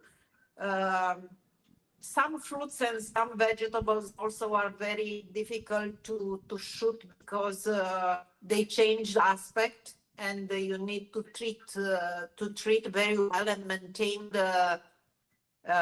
Sometimes you have to treat them to put. Oh my God, how you call it? To put or sugar syrup or other oils or things on the surface to make luscious. Salads, mixed salads are always hard to shoot. What to say? When you cook, for example, you need to shoot a stew or even risotto. You know, you don't have to cook till the end, you know, because if you cook till the end, the aspect of food, it's the food is losing color, is losing consistency. It's not doesn't have a beautiful aspect. So you always have to cook for a half, or sometimes other times not to cook. I usually, you know, when I have difficult subjects or frozen, for example, if you want to shoot, if you want to shoot real frozen products and you don't make artificial ice, it's very hard because you have to bring them on the set in the last moment, in the last minute, you know, last minute, prepare everything before, and bring them on the set in the last minute and shoot rapidly. That is hard to do also. What type? If you don't want, yeah. What type of window of time do you have? Like what type of, like, how much time do you have when it comes out to when it spoils, or when it's too late to shoot, or it's melting? Like what? Depends. But this depends a lot because depends what type of food and what you need from the shoot. Because if you need the steam, you know, you can Right. bring, for example, hot food and shoot So I'm natural gonna say, steam. you see those little smoke machines? They got the trigger with the little. Yes, Yeah, you yeah. use smoke machine. It's an advantage, but if you don't have the smoke machine, you need to catch the steam, steam. and then if you need to catch the steam, you are fighting against the time. You know, you need timing. Right. If you have the steam machine, so you don't care. You can spend hours. This is with food. You cannot say you cannot have a time. You know. Depends by what you shoot and what you want to obtain. What now with something like the splash, like the pink drink, This you see the bread. do you The do, bread I have on Bitcoin. yes, I have seen the bread. I know the bread well. But do you have to clean up after every shot and then reshoot? Yes, sometimes yes. Ooh, wow. That with the burger, with decomposed burger, was a very difficult shot.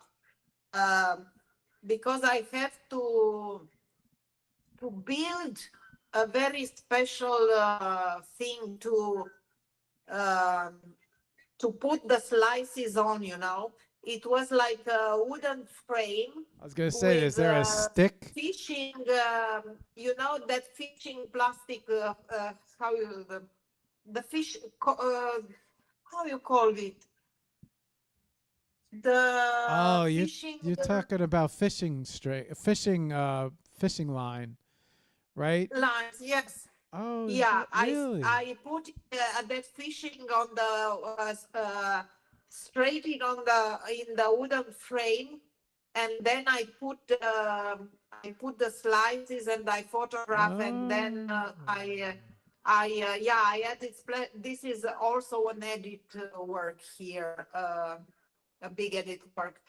But yeah, every time you have to invent something new. Now. There are more because you know all these necessary things, all what photographers need uh, is now on the market, is now on Amazon.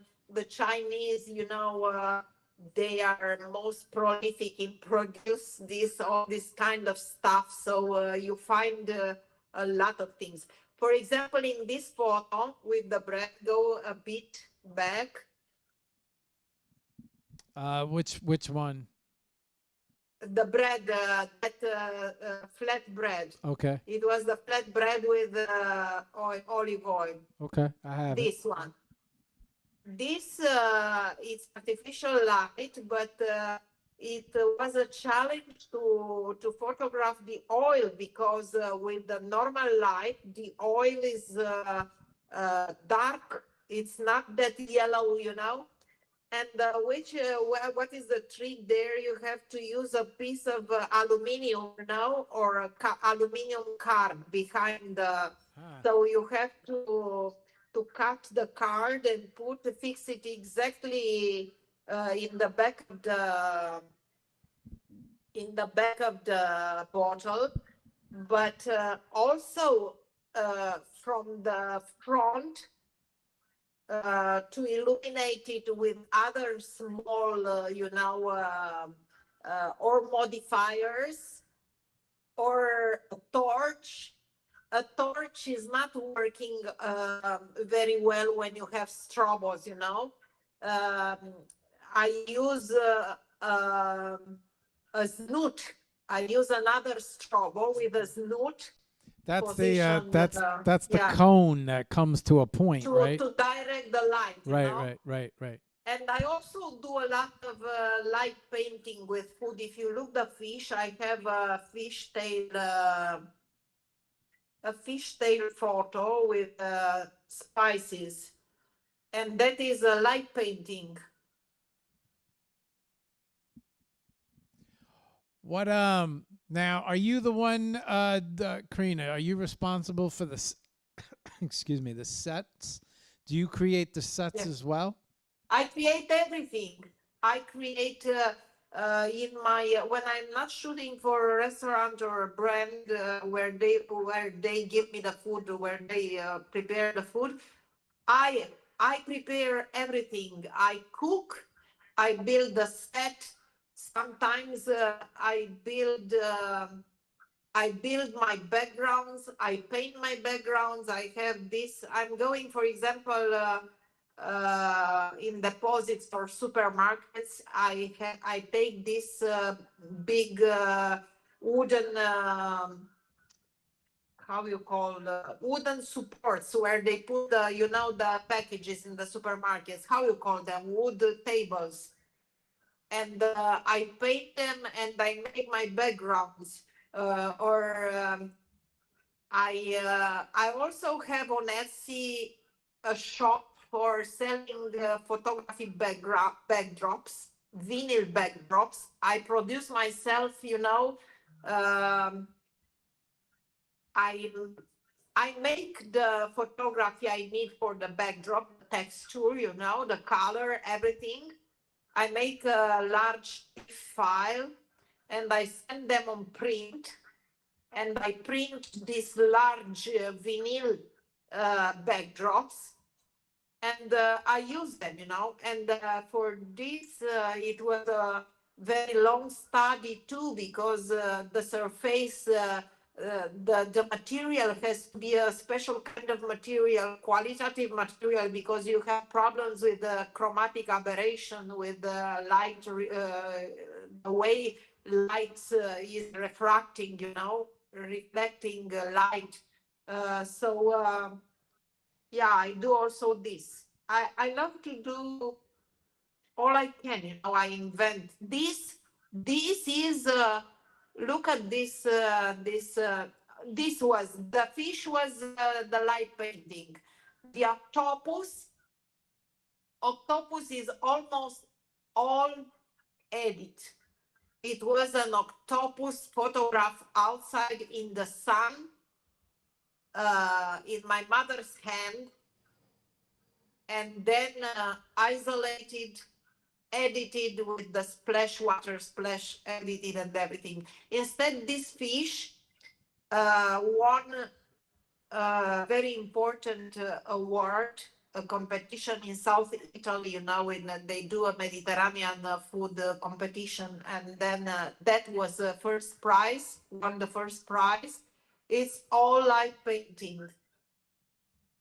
I love the This was, I love the yeah, pomegranate shot. pomegranate, yeah, Yeah. was made for, yeah.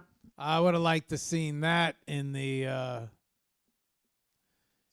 as one of your entries. That was a very nice shot. I'm sorry, Mark. Yes, you are totally right, That was a because great. That's a great photo. I was lazy, and I didn't submit a lot of photography. If you see in my computer, I have maybe only 5% of my photographs ever published or ever minted as NFTs or ever shown on my social networks. Because I'm lazy, I don't have time. I have to recognize my, I'm a human being. I have many What uh, one of the things that ugly things what too.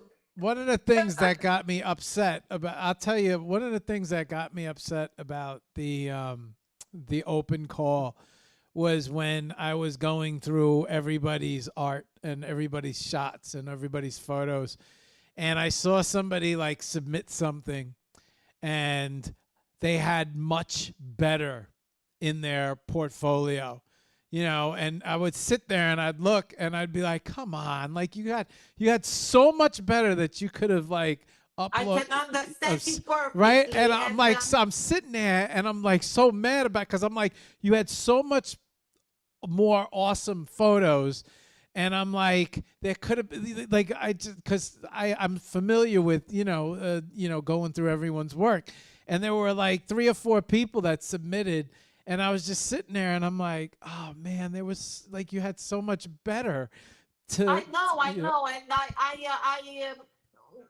look at myself with my hand on my heart. I apologize because I know the feeling you felt like not treated as 100% as you had to be treated.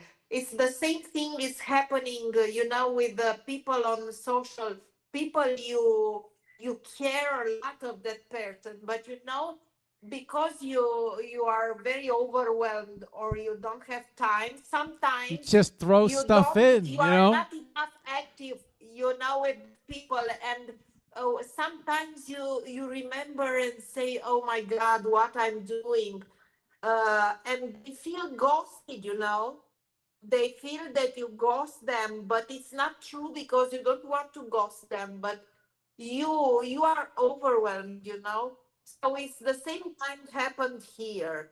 I uh, Ricky O'Donnell, I don't know if you know Ricky O'Donnell. He's one of my best friends in Web3 space, no G.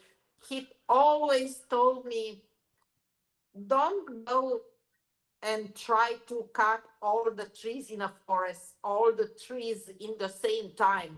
Cut 2, 3, and then cut the rest. And I'm trying to, all the time, I'm trying to doing too many things. This is one of my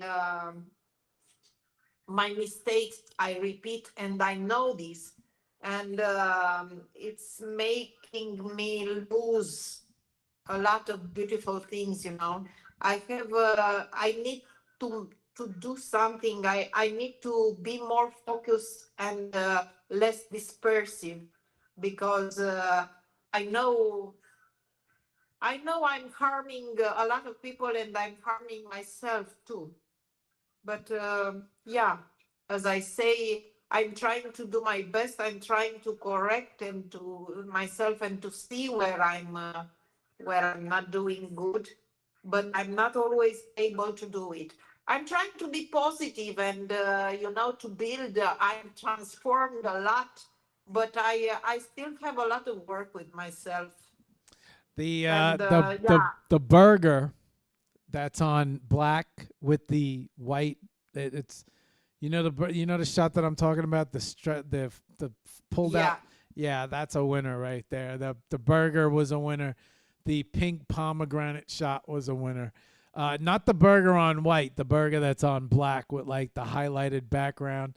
Um, That was on blue, not on black. that was Not blue. Okay. blue. Okay. And also for this burger, I received a lot of negative feedback. Really? Negative feedback from the food photography. Yeah, from big food photographers, because and they are right.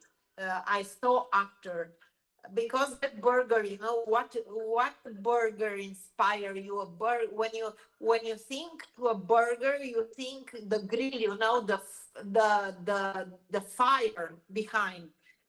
I used a cold background. That blue is cold, and maybe it's not the ideal background. They told me that I should have use a warm background, maybe dark, but maybe a brown dark background, maybe a fire in the background. But yeah, we see. Now when I'm looking back to all these pictures I have on Instagram, I see them ugly. Really? Many, many, many pictures I see. that others say are amazing, I see them ugly. I feel that I now I can do so much. I can do much more. So yeah, I This think chocolate, this chocolate shot is excellent no, as well. this is not a photography. This is AI. The chocolate is AI? Yes, Really? yes. This also is a mistake I do. I think I don't have to mix AI on my Instagram profile of food photography, on my main profile. I don't know. Even if it's, I don't know. I think, I should not do it You mean mix because AI yes, with regular photography? this is the only go back that bruschetta with With the lobster on his head? no, the bruschetta with bread and tomato and cheese Okay, and olive oil. I got it. I have it on foundation that, and that was an autumn day, and I was so hungry, and I eat all after I shoot. I uh, I Some, I remember when we used to do like these stock shoots, and I'm like, all right, we're cooking bread today, and the bread would come out, and we'd slice it, and we'd start shooting it. But you don't realize how quickly, like, it's interesting because you mentioned about bananas and how this fast they. was Dubai. You see, I uh, maybe my best exhibitions and maybe best presentation were with Global Art Exhibition. It's this guy known in NFTs as Escargot. He's amazing. He's organizing. There are more associates. He It's another Italian guy, Stefano Favaretto. They are all associates.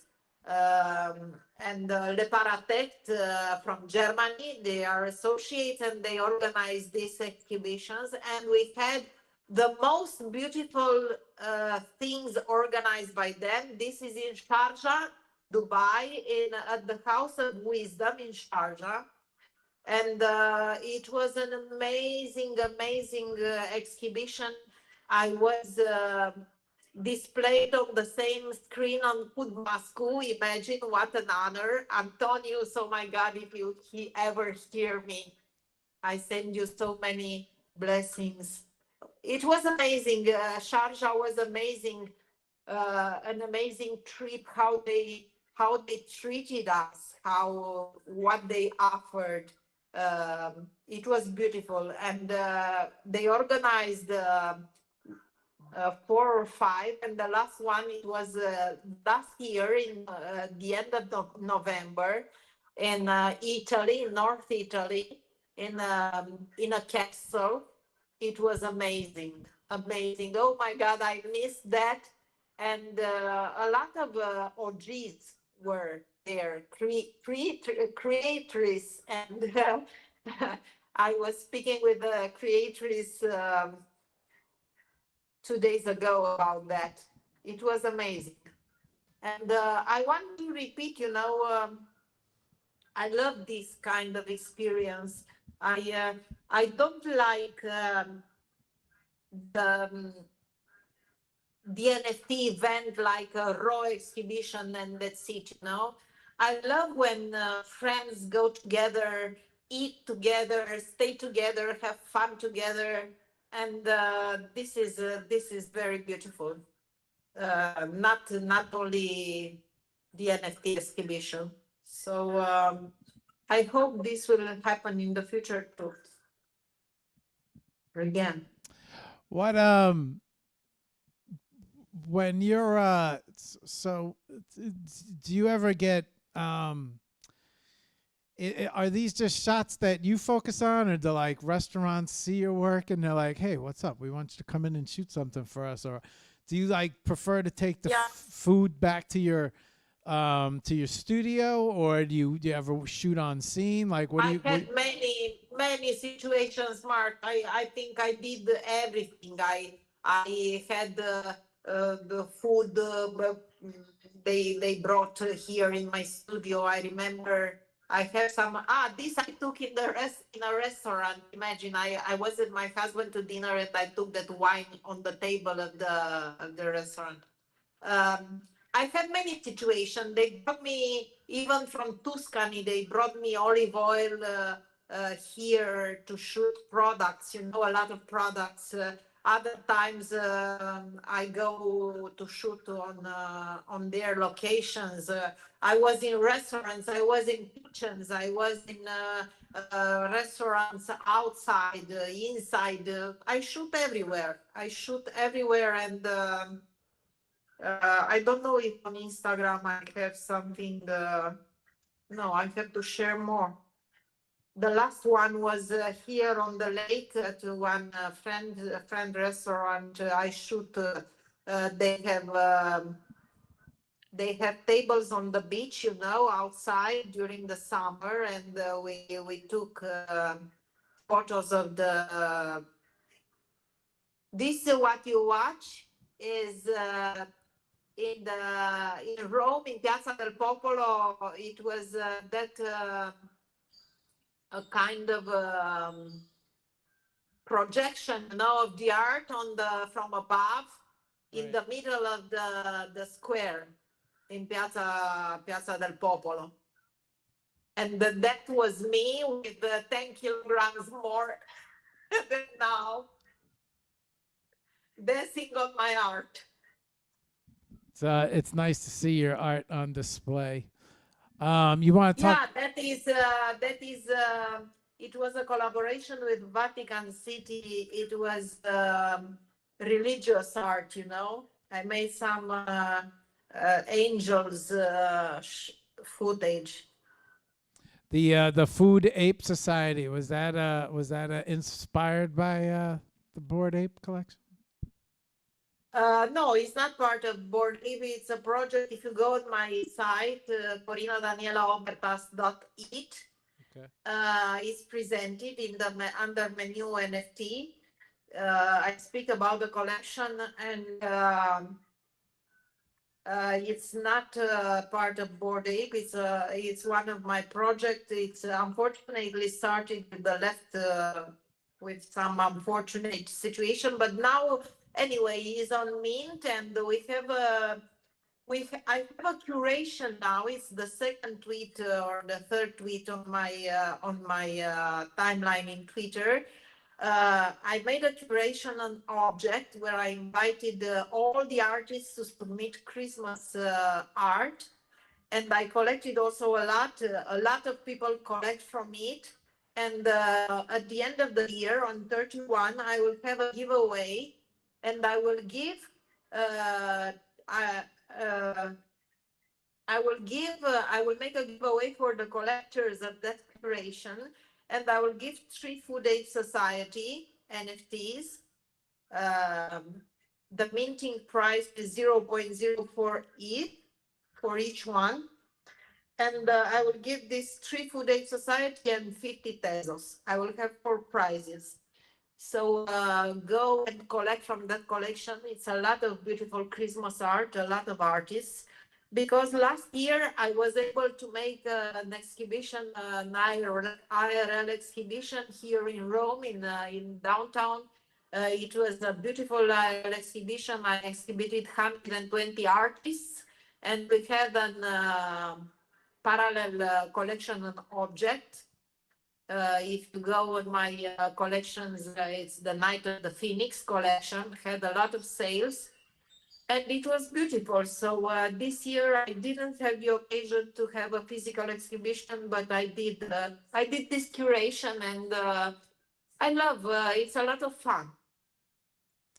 What I was gonna say, now I'm starting to see some of your art. That was the painting.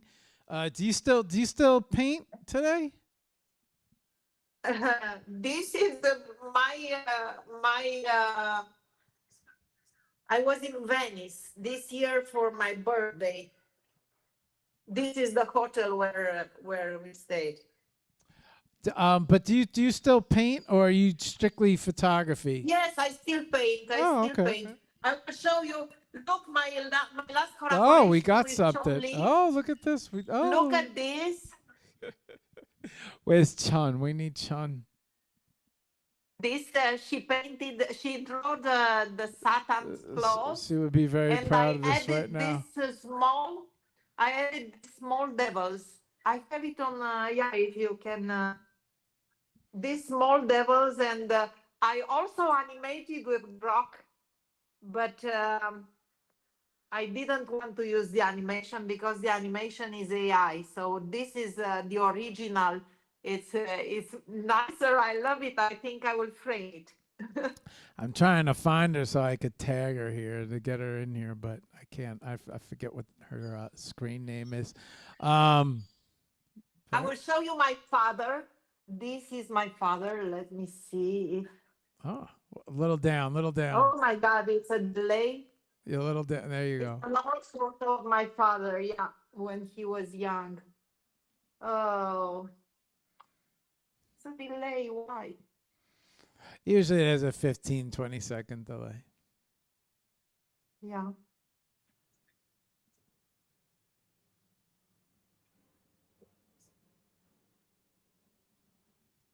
What's your I think I know the answer to this because you did say this before, but what is your what if you could shoot one thing all day, like what is your what's your favorite thing to shoot? I think now became, I think now changed. I told you, Yeah, night yeah. class, nightlife. Oh my God, I want to do this. I will shoot nightlife people in clubs all the night. I'm crazy, you know. Look at me. I now we're starting to get into the in on your gram. We're starting to see some more of your model work now. More of your people work mixed in with your foods. I think it's okay that you mix in everything, especially if you're a photographer that covers everything, especially if you're an artist.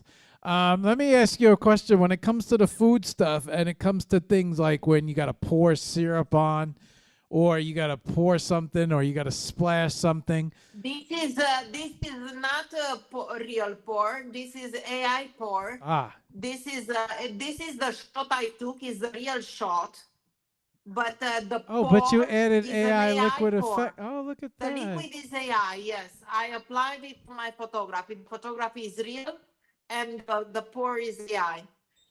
That's very good, actually. That Yeah, yeah.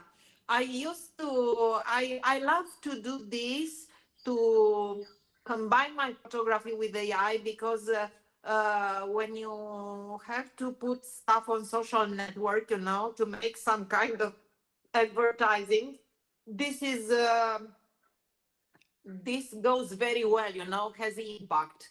I love this. Now, that is one way to implement AI into your workflow, right? Yeah. Yeah, that's a lot of people go strictly to AI. Um, but all right, so good, good. We covered the gram. Okay, that's why that was important. I wanted to show some of your work. This I shoot it in the restaurant. The porcini mushrooms, the last This is one. a very The good. slices of porcini mushrooms. This is a great shot right here. Yeah, this is edited, but I shoot it in a restaurant here, local restaurant from Bracciano. It's an osteria with a lot of amazing food. Yeah, they have these amazing mushrooms. So I have okay, so I'm on your link tree, and there's a lot of links here, but I did go through your gram. Is there anything else that you would like to show anybody, Corina, or bring attention to? I have so many things to, you know, I say, okay, I will finish my site and I will put there everything because I have writings, I have a lot of things. I have my blog articles. but I don't have time. I repeat this today, I don't know how many times. I don't have time. I took from the side even the about section because wasn't good enough. And I say, okay, I will remove it till I will have time to write it well. Um, I have a lot of projects, many projects, I have a collection to do on Bitcoin now. And that had to be done in December because it's about my sign, my astrological sign, what I am, who I am, what I become in December, what is based on the symbols, my symbols and my colors. And it's a beautiful collection, and I wanted to mint it on Gamma, but I didn't have time. So I'm afraid that December will pass and I will not have time. I don't know. I'm afraid even to speak because I'm speaking. I'm telling I a lot. understand. I understand I'm completely. extrovert, and I speak. And at a certain point, the people say, "Oh, but she's What speaking and happened? she's not doing anything," and um, they said she's only speaking. So this is not a good thing, I know, but yeah, again. I understand that completely. I've been trying to do this collection since a year now, and it's 11/11. It's I one know one. It's you, this you was too. this, and I'm like, I should just keep my mouth shut. I get myself in more trouble, running my mouth, and saying it's gonna, and I should just drop it and just promote it and not say a word. But I understand completely what you're saying because you have a plan, and then the plan kind of gets derailed sometimes, and we get so busy with so many different projects. Also, jobs come in, things come in. Um, yeah, this blueberry shot uh, is awesome too. On object. I'm over on object now, just kind of looking through everything. Isn't it interesting? I find this the same, being a photographer as well. Isn't it interesting how like only 5% of our entire portfolio is online? And I don't know. It's a question of time. I repeat, because it's for me. It's very hard. It's not that I take and I mint. I do even for my photography, even for AI, um, describing what I'm minting. My descriptions. Lately, if you read my descriptions, are hours and hours and hours of research of the concept behind. I'm researching the concept. I'm not a good writer, so I use AI to write, to translate, because I'm writing in my language, in Romanian or in Italian, and then I have to translate to English, because if I would write to English, it would be a complete disaster. I am not even able to speak, to build all that in English. So I put what I write in ChatGPT, and I said, make it better, make it correct grammar, make it better translate. And ChatGPT is starting to write in its way. And I don't like that. I use outside text, recognizable ChatGPT text, because it sounds ugly. Has chat AI has its own expressions, and yes, sometimes I put it when I rush and I make some social text, I put, but where the cocktail usually when I make my splash? descriptions, I don't like. So I put in Google Translator, I write again with my words. It's a mess. It takes hours and hours. This is the first time I'm seeing cocktail splash. This is the shot I told you with the background. I let all dirty on the table like that. I didn't clean. This is a photo. I cannot mint it because it's on food stock. and I have exclusivity with them. So yeah. That must be a good seller. Yeah, it's a good seller. I know a good seller when I see it. I'm just scrolling through your website now because there's a whole bunch of stuff on here that's not even on your social But you media. are not on the right website. I'm on a You wrong. are I'm not on the wrong website. because you are on .com. You have to be on the .it, .eth. not .com.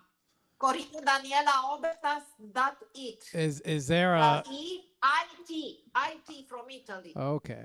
IT. IT, Corina Daniela Obertas .it. Okay, hang on. I didn't know there were two sites. That is my main site. This is the one link photo that's on shelter your. This site. is the link tree. This is the link tree link. Yeah, I have to change on the link tree maybe. It's Corina Daniela Obertas .it. Okay, I'm on your. Okay, this is my real site. Ah. That the first one, it's another. Yeah, it's not main. Oh, you're right. It is a blue background. I felt like it was more black. I feel like you got a lot of great shots everywhere. I feel like everything needs to be corralled and condensed perfectly. But I feel like your other. You have to go in the portfolio section. Go in the portfolio Okay, section. I'm here. I'm going to the portfolio. And there you okay. have. Here we I have go. to put more portfolio. All right, yeah, I see. because on the home page, I have not many. Yeah. Oh, look at this. I didn't even see it. See, this is the part that I'm. You see that midnight drink, the gray one with the bottle. Yeah. It's a bottle of down. Hang on. You're talking about this one right here, right? It's a bottle of tequila. That I have it on foundation. This is a high-speed photography, and I use the rims, that huge rims I built. I used 3 rims, one on the background, one on the left, another one on the right. And I got this light. It's a color photo. It's not a black and white. But this was the color. Quite. Are those the plastic cubes? The what? Are those the plastic cubes or are those real ice cubes? Yeah, the plastic cubes, yes. But that is low quality plastic cubes from Amazon. But I have other plastic There's high cubes, quality and low quality plastic ice cubes? Yes. Really? Because what you pay low is low quality. But there is another type of ice cube, artificial ice cube, which is a type of crystal, and that is very expensive. Just a small piece, but they look great in the photography, And really? They're made out of crystal. Yeah. Oh. But also these from Amazon, low cost Amazon, they look great. Depends in which context you use them, because sometimes they give chromatic aberrations. Interesting. I'm getting to learn stuff here. All right. Corina, we've been at it for about 2 hours, 2.5 hours. And, we could speak for 10 hours. See, you were worried about not chatting enough. No, I'm worried. I'm worried for my English, because I'm kind of upset because I never can express myself in an elevated manner, in an elegant manner. I'm speaking like a boot because I'm not a well English speaker. I'm trying to study more. I have some applications now to learn how to speak, how to act when I'm in a because my life was not an interview. I didn't live on a stage, so I speak how I speak. Corina, That's why I'm well, terrorized, you not s- well, not because of others. you spoke perfectly fine for this 2.5 hours. Nothing that I would even. You did great. Question: Where does you want to? If somebody wants to reach out to you, see more of your artwork, they want to see maybe your website more where, or they want to contact you. What's the best way to do that? They, if they want to contact me, they can contact me on Instagram. I have a contact form on the site. Um, I usually, I have only one telephone number. Um, it was public because I had a public account on a professional account as photographer on Google.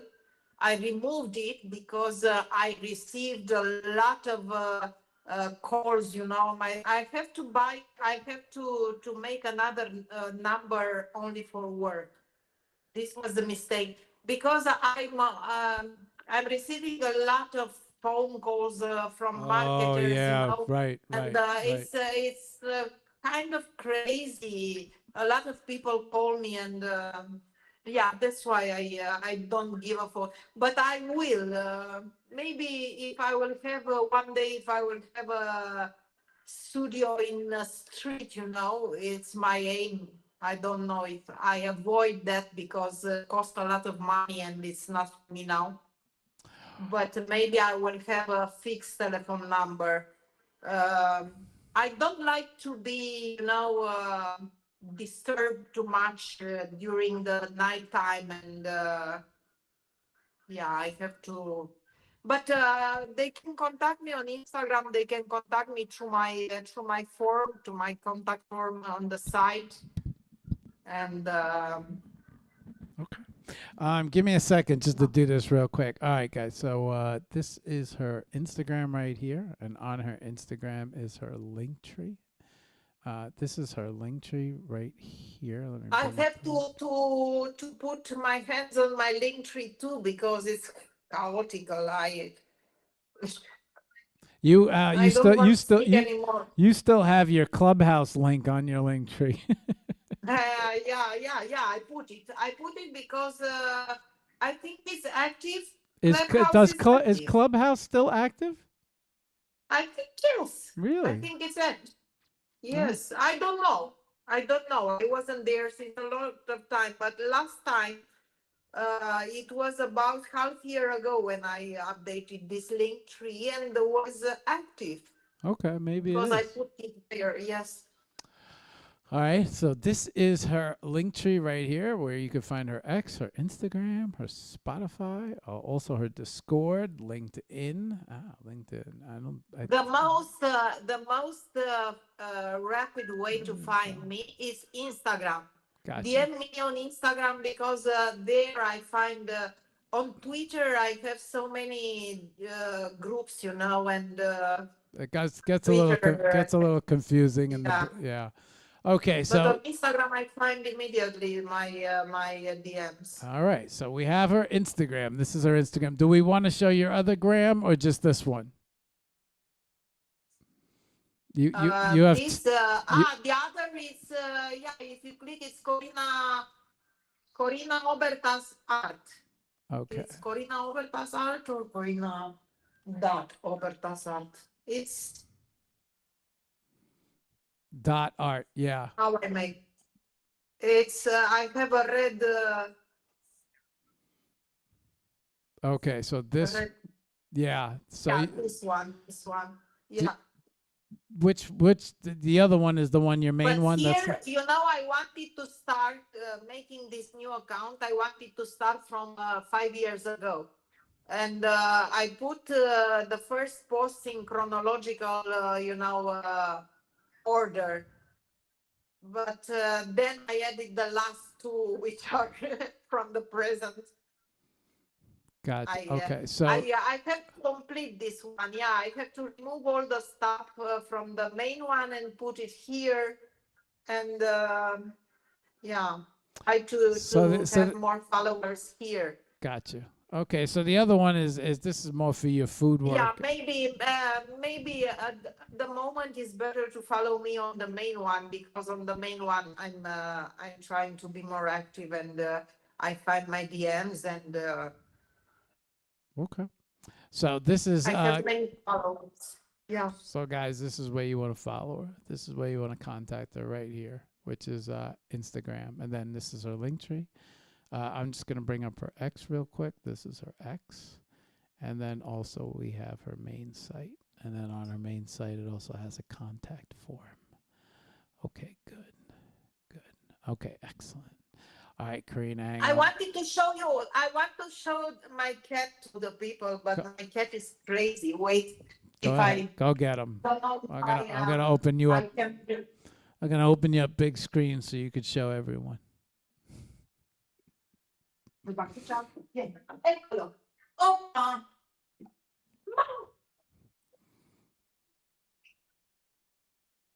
You got them. Good. this is my cute pie.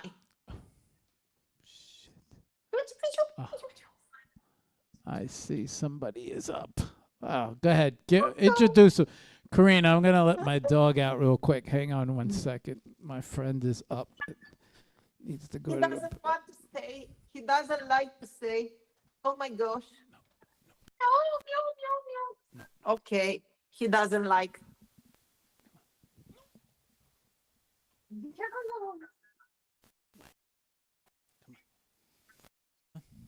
Come on. Come on. Let's. Come on. Come on. Meow.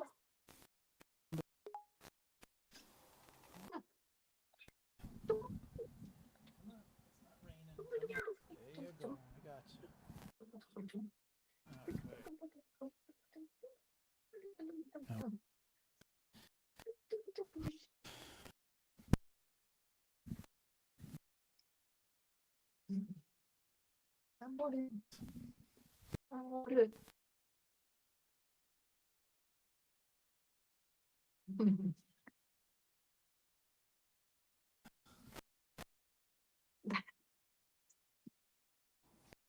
Let's go.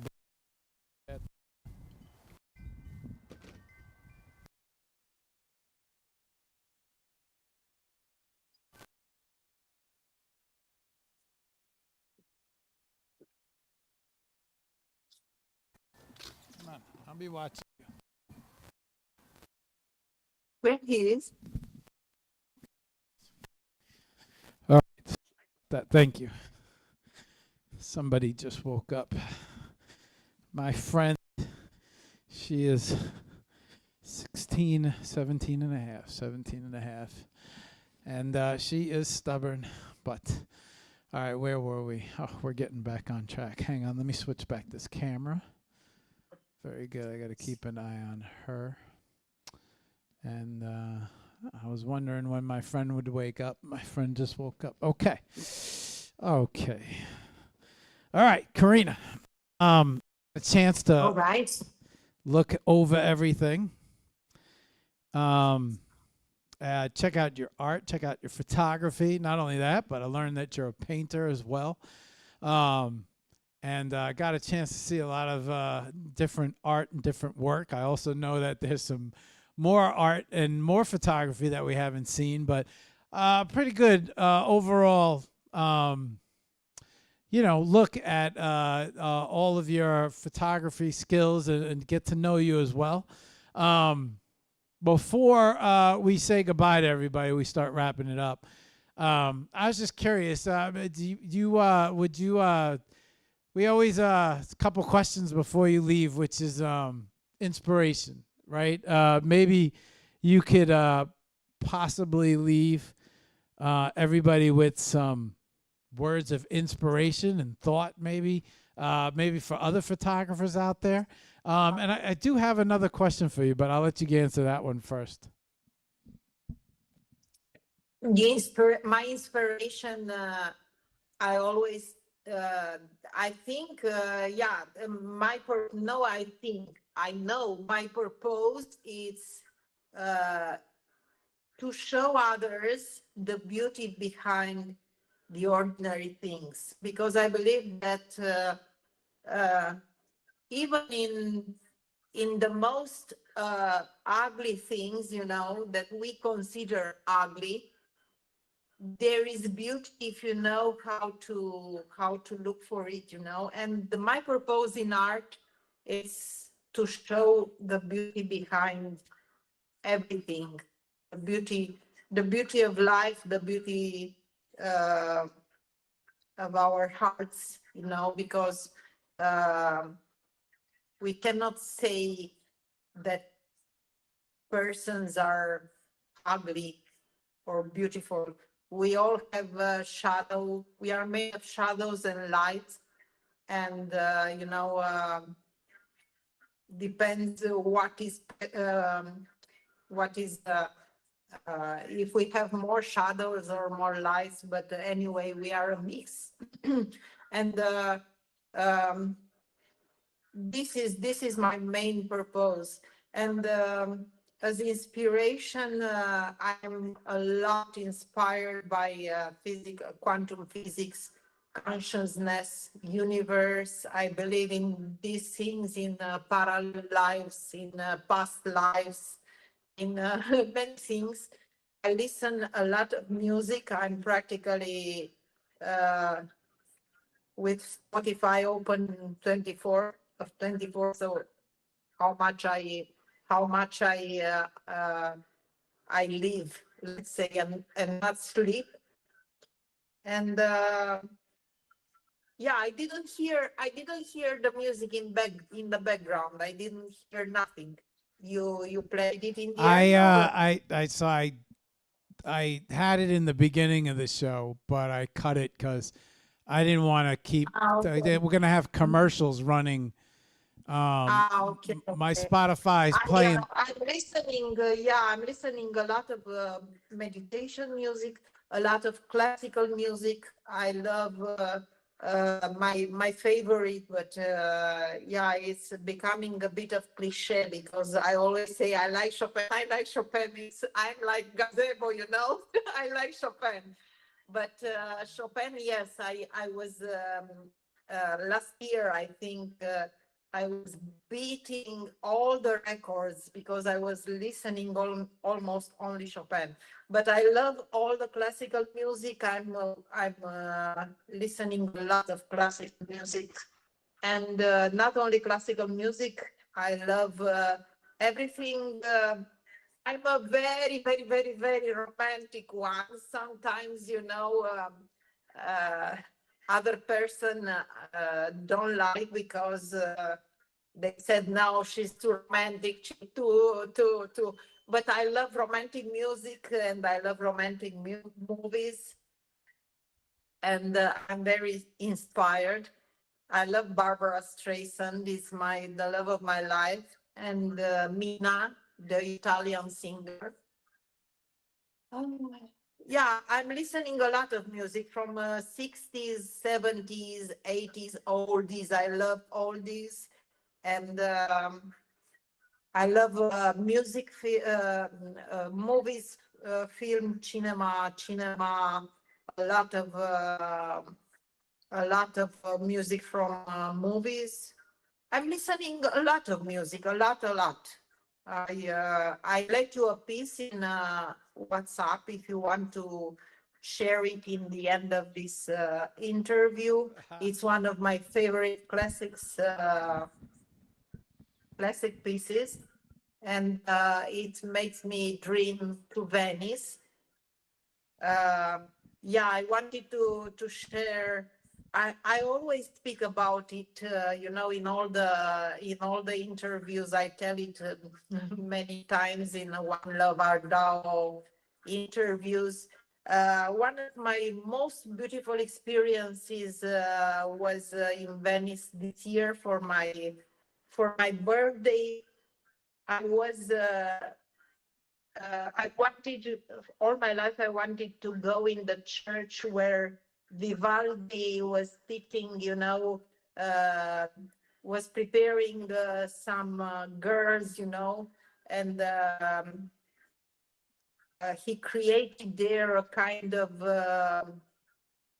I cannot tell it club, but yeah, a kind of a place where a lot of people from the world came to listen to these girls, you know, playing, all girls singing and playing instruments. And this church has a very special acoustic, and it's an amazing church near San Marco Square. And I was there for my birthday to listen a Vivaldi concert, and during the concert outside, it was a huge tempest, you know, a storm, and the thunders were louder than the concert at a certain point. And it was beautiful. When we go out from the church, the storm stopped, but it was all the show of the lightning over the laguna. No, special light, some amazing, and this was, I think, the most beautiful experience I had this year in Venice. And this piece I let you in WhatsApp. It's remembering me Venice. Yeah. I love it. It's some prayer. Okay. You beat me to my question. I was going to say one last question was we need a piece of music to close out to. Corina, I wanted to say I want to thank you very much for coming on the show and spending time with us and getting to know you better, getting to know your art better, getting to know your photography better. And painting, what a surprise. Do you think that you will be doing more painting in the future, or strictly? I want to do more painting. Yes, depends. Again, we are at a time. I want to do more painting, and I want to do more oil painting, not watercolor. I recently bought other brushes and other colors, and the new Chevrolet. And yeah, I want to watch more YouTube tutorials and learn more about oil painting, because I really love it. Yeah, and I hope to be able to do more, to show something more. You know, um, my pieces I have now. I have 2 pieces minted, are not selling because I know I know that you have to. That you have to be if you want to sell something, you don't sell something, you know, you do for a hobby. I want to make more painting, but I don't think I will mint it. I will make it for me. Maybe I will show it, yes, um, but I don't think I will mint it because I'm not a painter. It's not my job. It's just a hobby. I don't pretend to.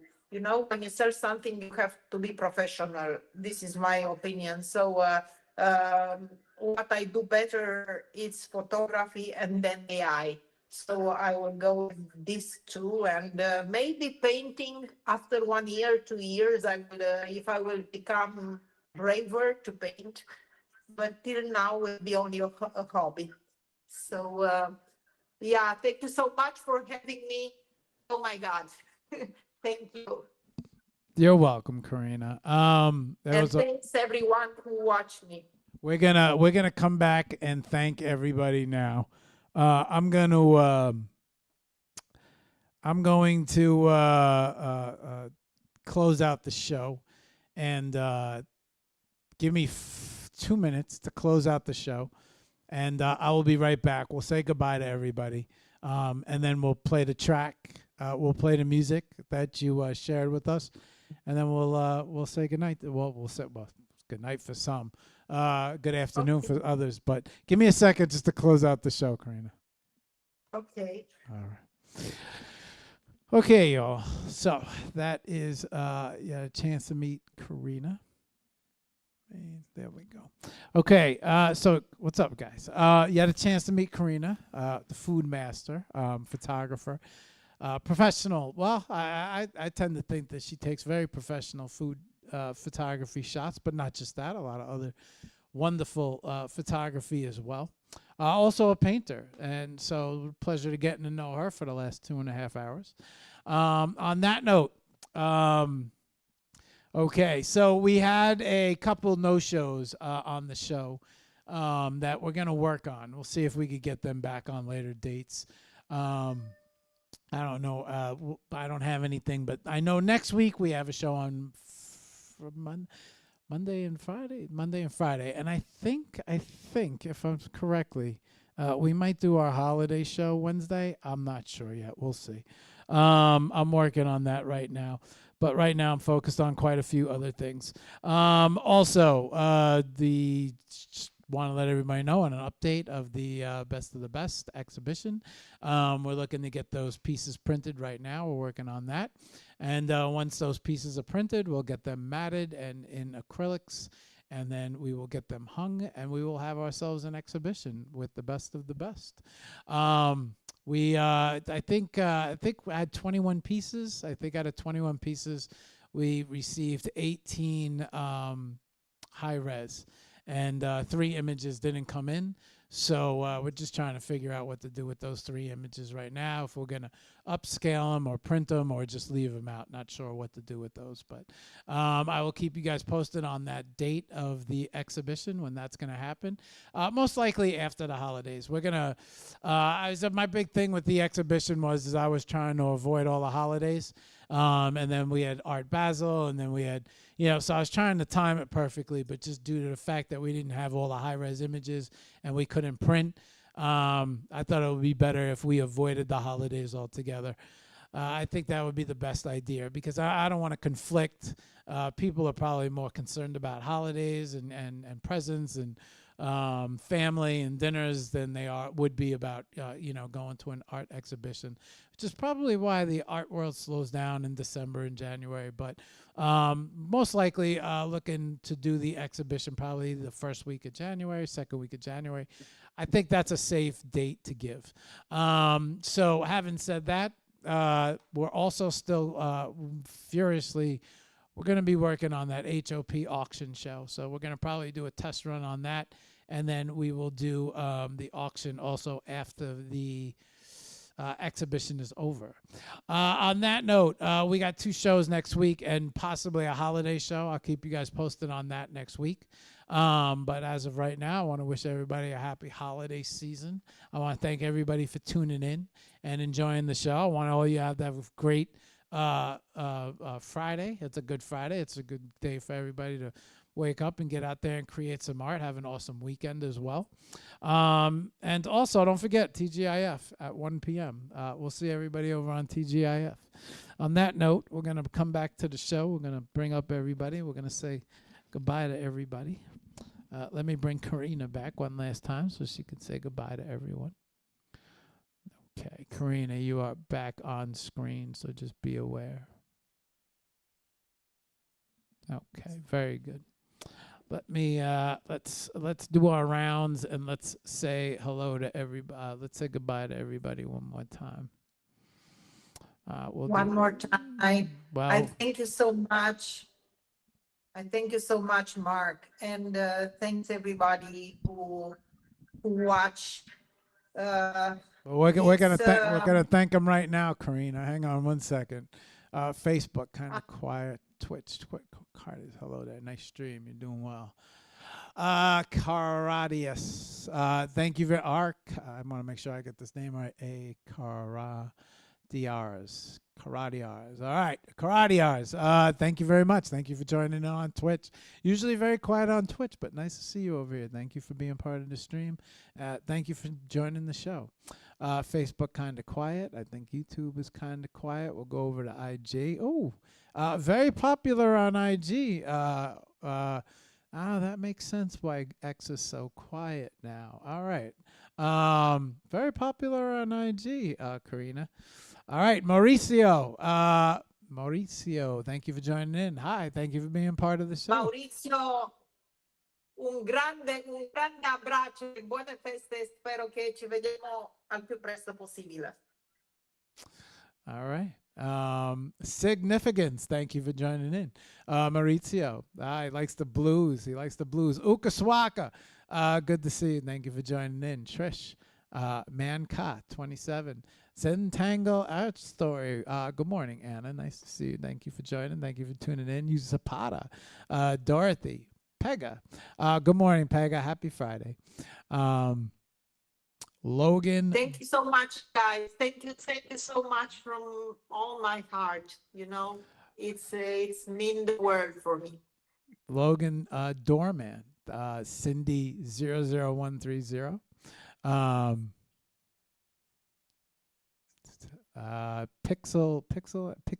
Pixie Galaxy, Yarko, Nalia, Chris Pix, Choice Dow, Amdad Photo, Minilisa, and Lord. Thank you for joining. Thank you for tuning in. Lord says hello, my friends. He was Lord was enjoying your cat. Lord, I had to go. I had to go let my dog out. My dog has to go to the bathroom. Otherwise, we will have a disaster going on in the house. Sarcasm, Dorothy's. Everybody loved the cat. Everybody loved the cat. And Lord is very interested in sharing quantum physics and the universe thoughts with you. And yes, I have a thread on. I have 2 threads on X, but X is overwhelming. I will reshare them. So let me switch this back so everybody can see here. I'm gonna. I think I. And a Ferrizaland FT. Oh no, Ferlizaland. Ferlizaland. Am I saying that right? Ferrez. Land, Ferezaland, and Ferezaland NFT, Ferezala NFT. All right. Good to see you over here, Lord. That's different. Usually I'm used to seeing you on X. Over on X, Mari, thank you for tuning. Thank you for joining in. Manic, thank you for tuning. Thank you for joining in. Chiroa, good to see you. And for everybody watching, it is my creative owl's birthday. So I just want to send that message out there. Go over the Webby and wish him a happy birthday, or maybe drop some owl art. It's Creative Owl's birthday. Yes, it is. Today? Yes, it is. Yes, it's his birthday today. Oh, happy birthday! If you hear me, if not, I will go next on Webby. Yeah. So yeah, if you have a moment, head over to Webby and wish Owls a very happy birthday. Chiroa asked me to get that message out there, but also I think it's a good opportunity to wish him a happy birthday. Thank you, Chiroa. Shaker, good to see you. Thank you for joining. Thank you for tuning in. Check out Shaker's new site, Centaurus. He's over there rocking and rolling. What else? Who else are we missing? Masan, good to see you. Thank you for joining. Thank you for tuning in. And Mayu Drops, thank you for tuning. Thank you for joining in. Mayu said, very amazing discussion. Wishes Corina lots of good luck. All right. Lots of love for Corina. Thank you so much. Thank you so much. All right, Corina. We are going to bring up this track. We're going to say goodbye to everybody. Where is this track that you left in? I got it. Yeah, is this it? Open. Yeah, this is it. Okay, hang on. Let me get this track brought up. Okay. All right, we got it. Very good. All right, track is ready to go. Well, Corina, you got a ton of love out there on the medias. You want to say goodbye to everybody for one last time? Thank you so much, guys. I love you all. And as usual, we see each other every day on Instagram and Twitter. Thank you so much for coming. Thank you so much for having me, Marc. Appreciate you. You're welcome. All right, Corina. I'm going to switch over. I'm going to bring up your art one last time, and we're going to play out of here on this track. It was a pleasure to have you. Let's go. All right. We'll see everybody soon.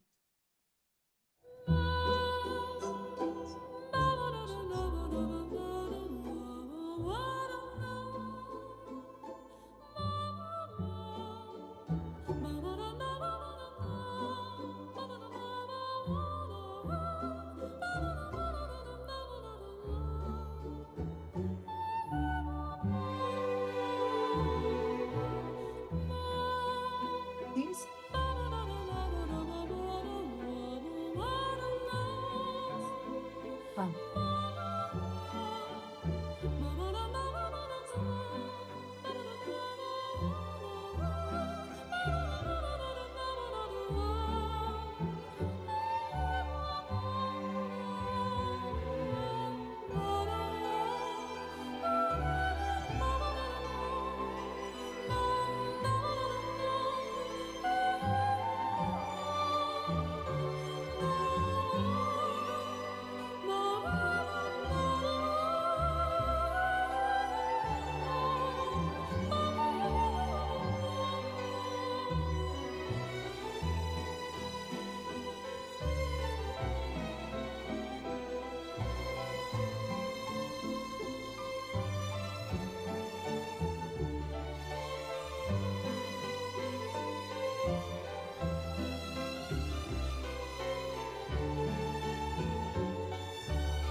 Ancora no.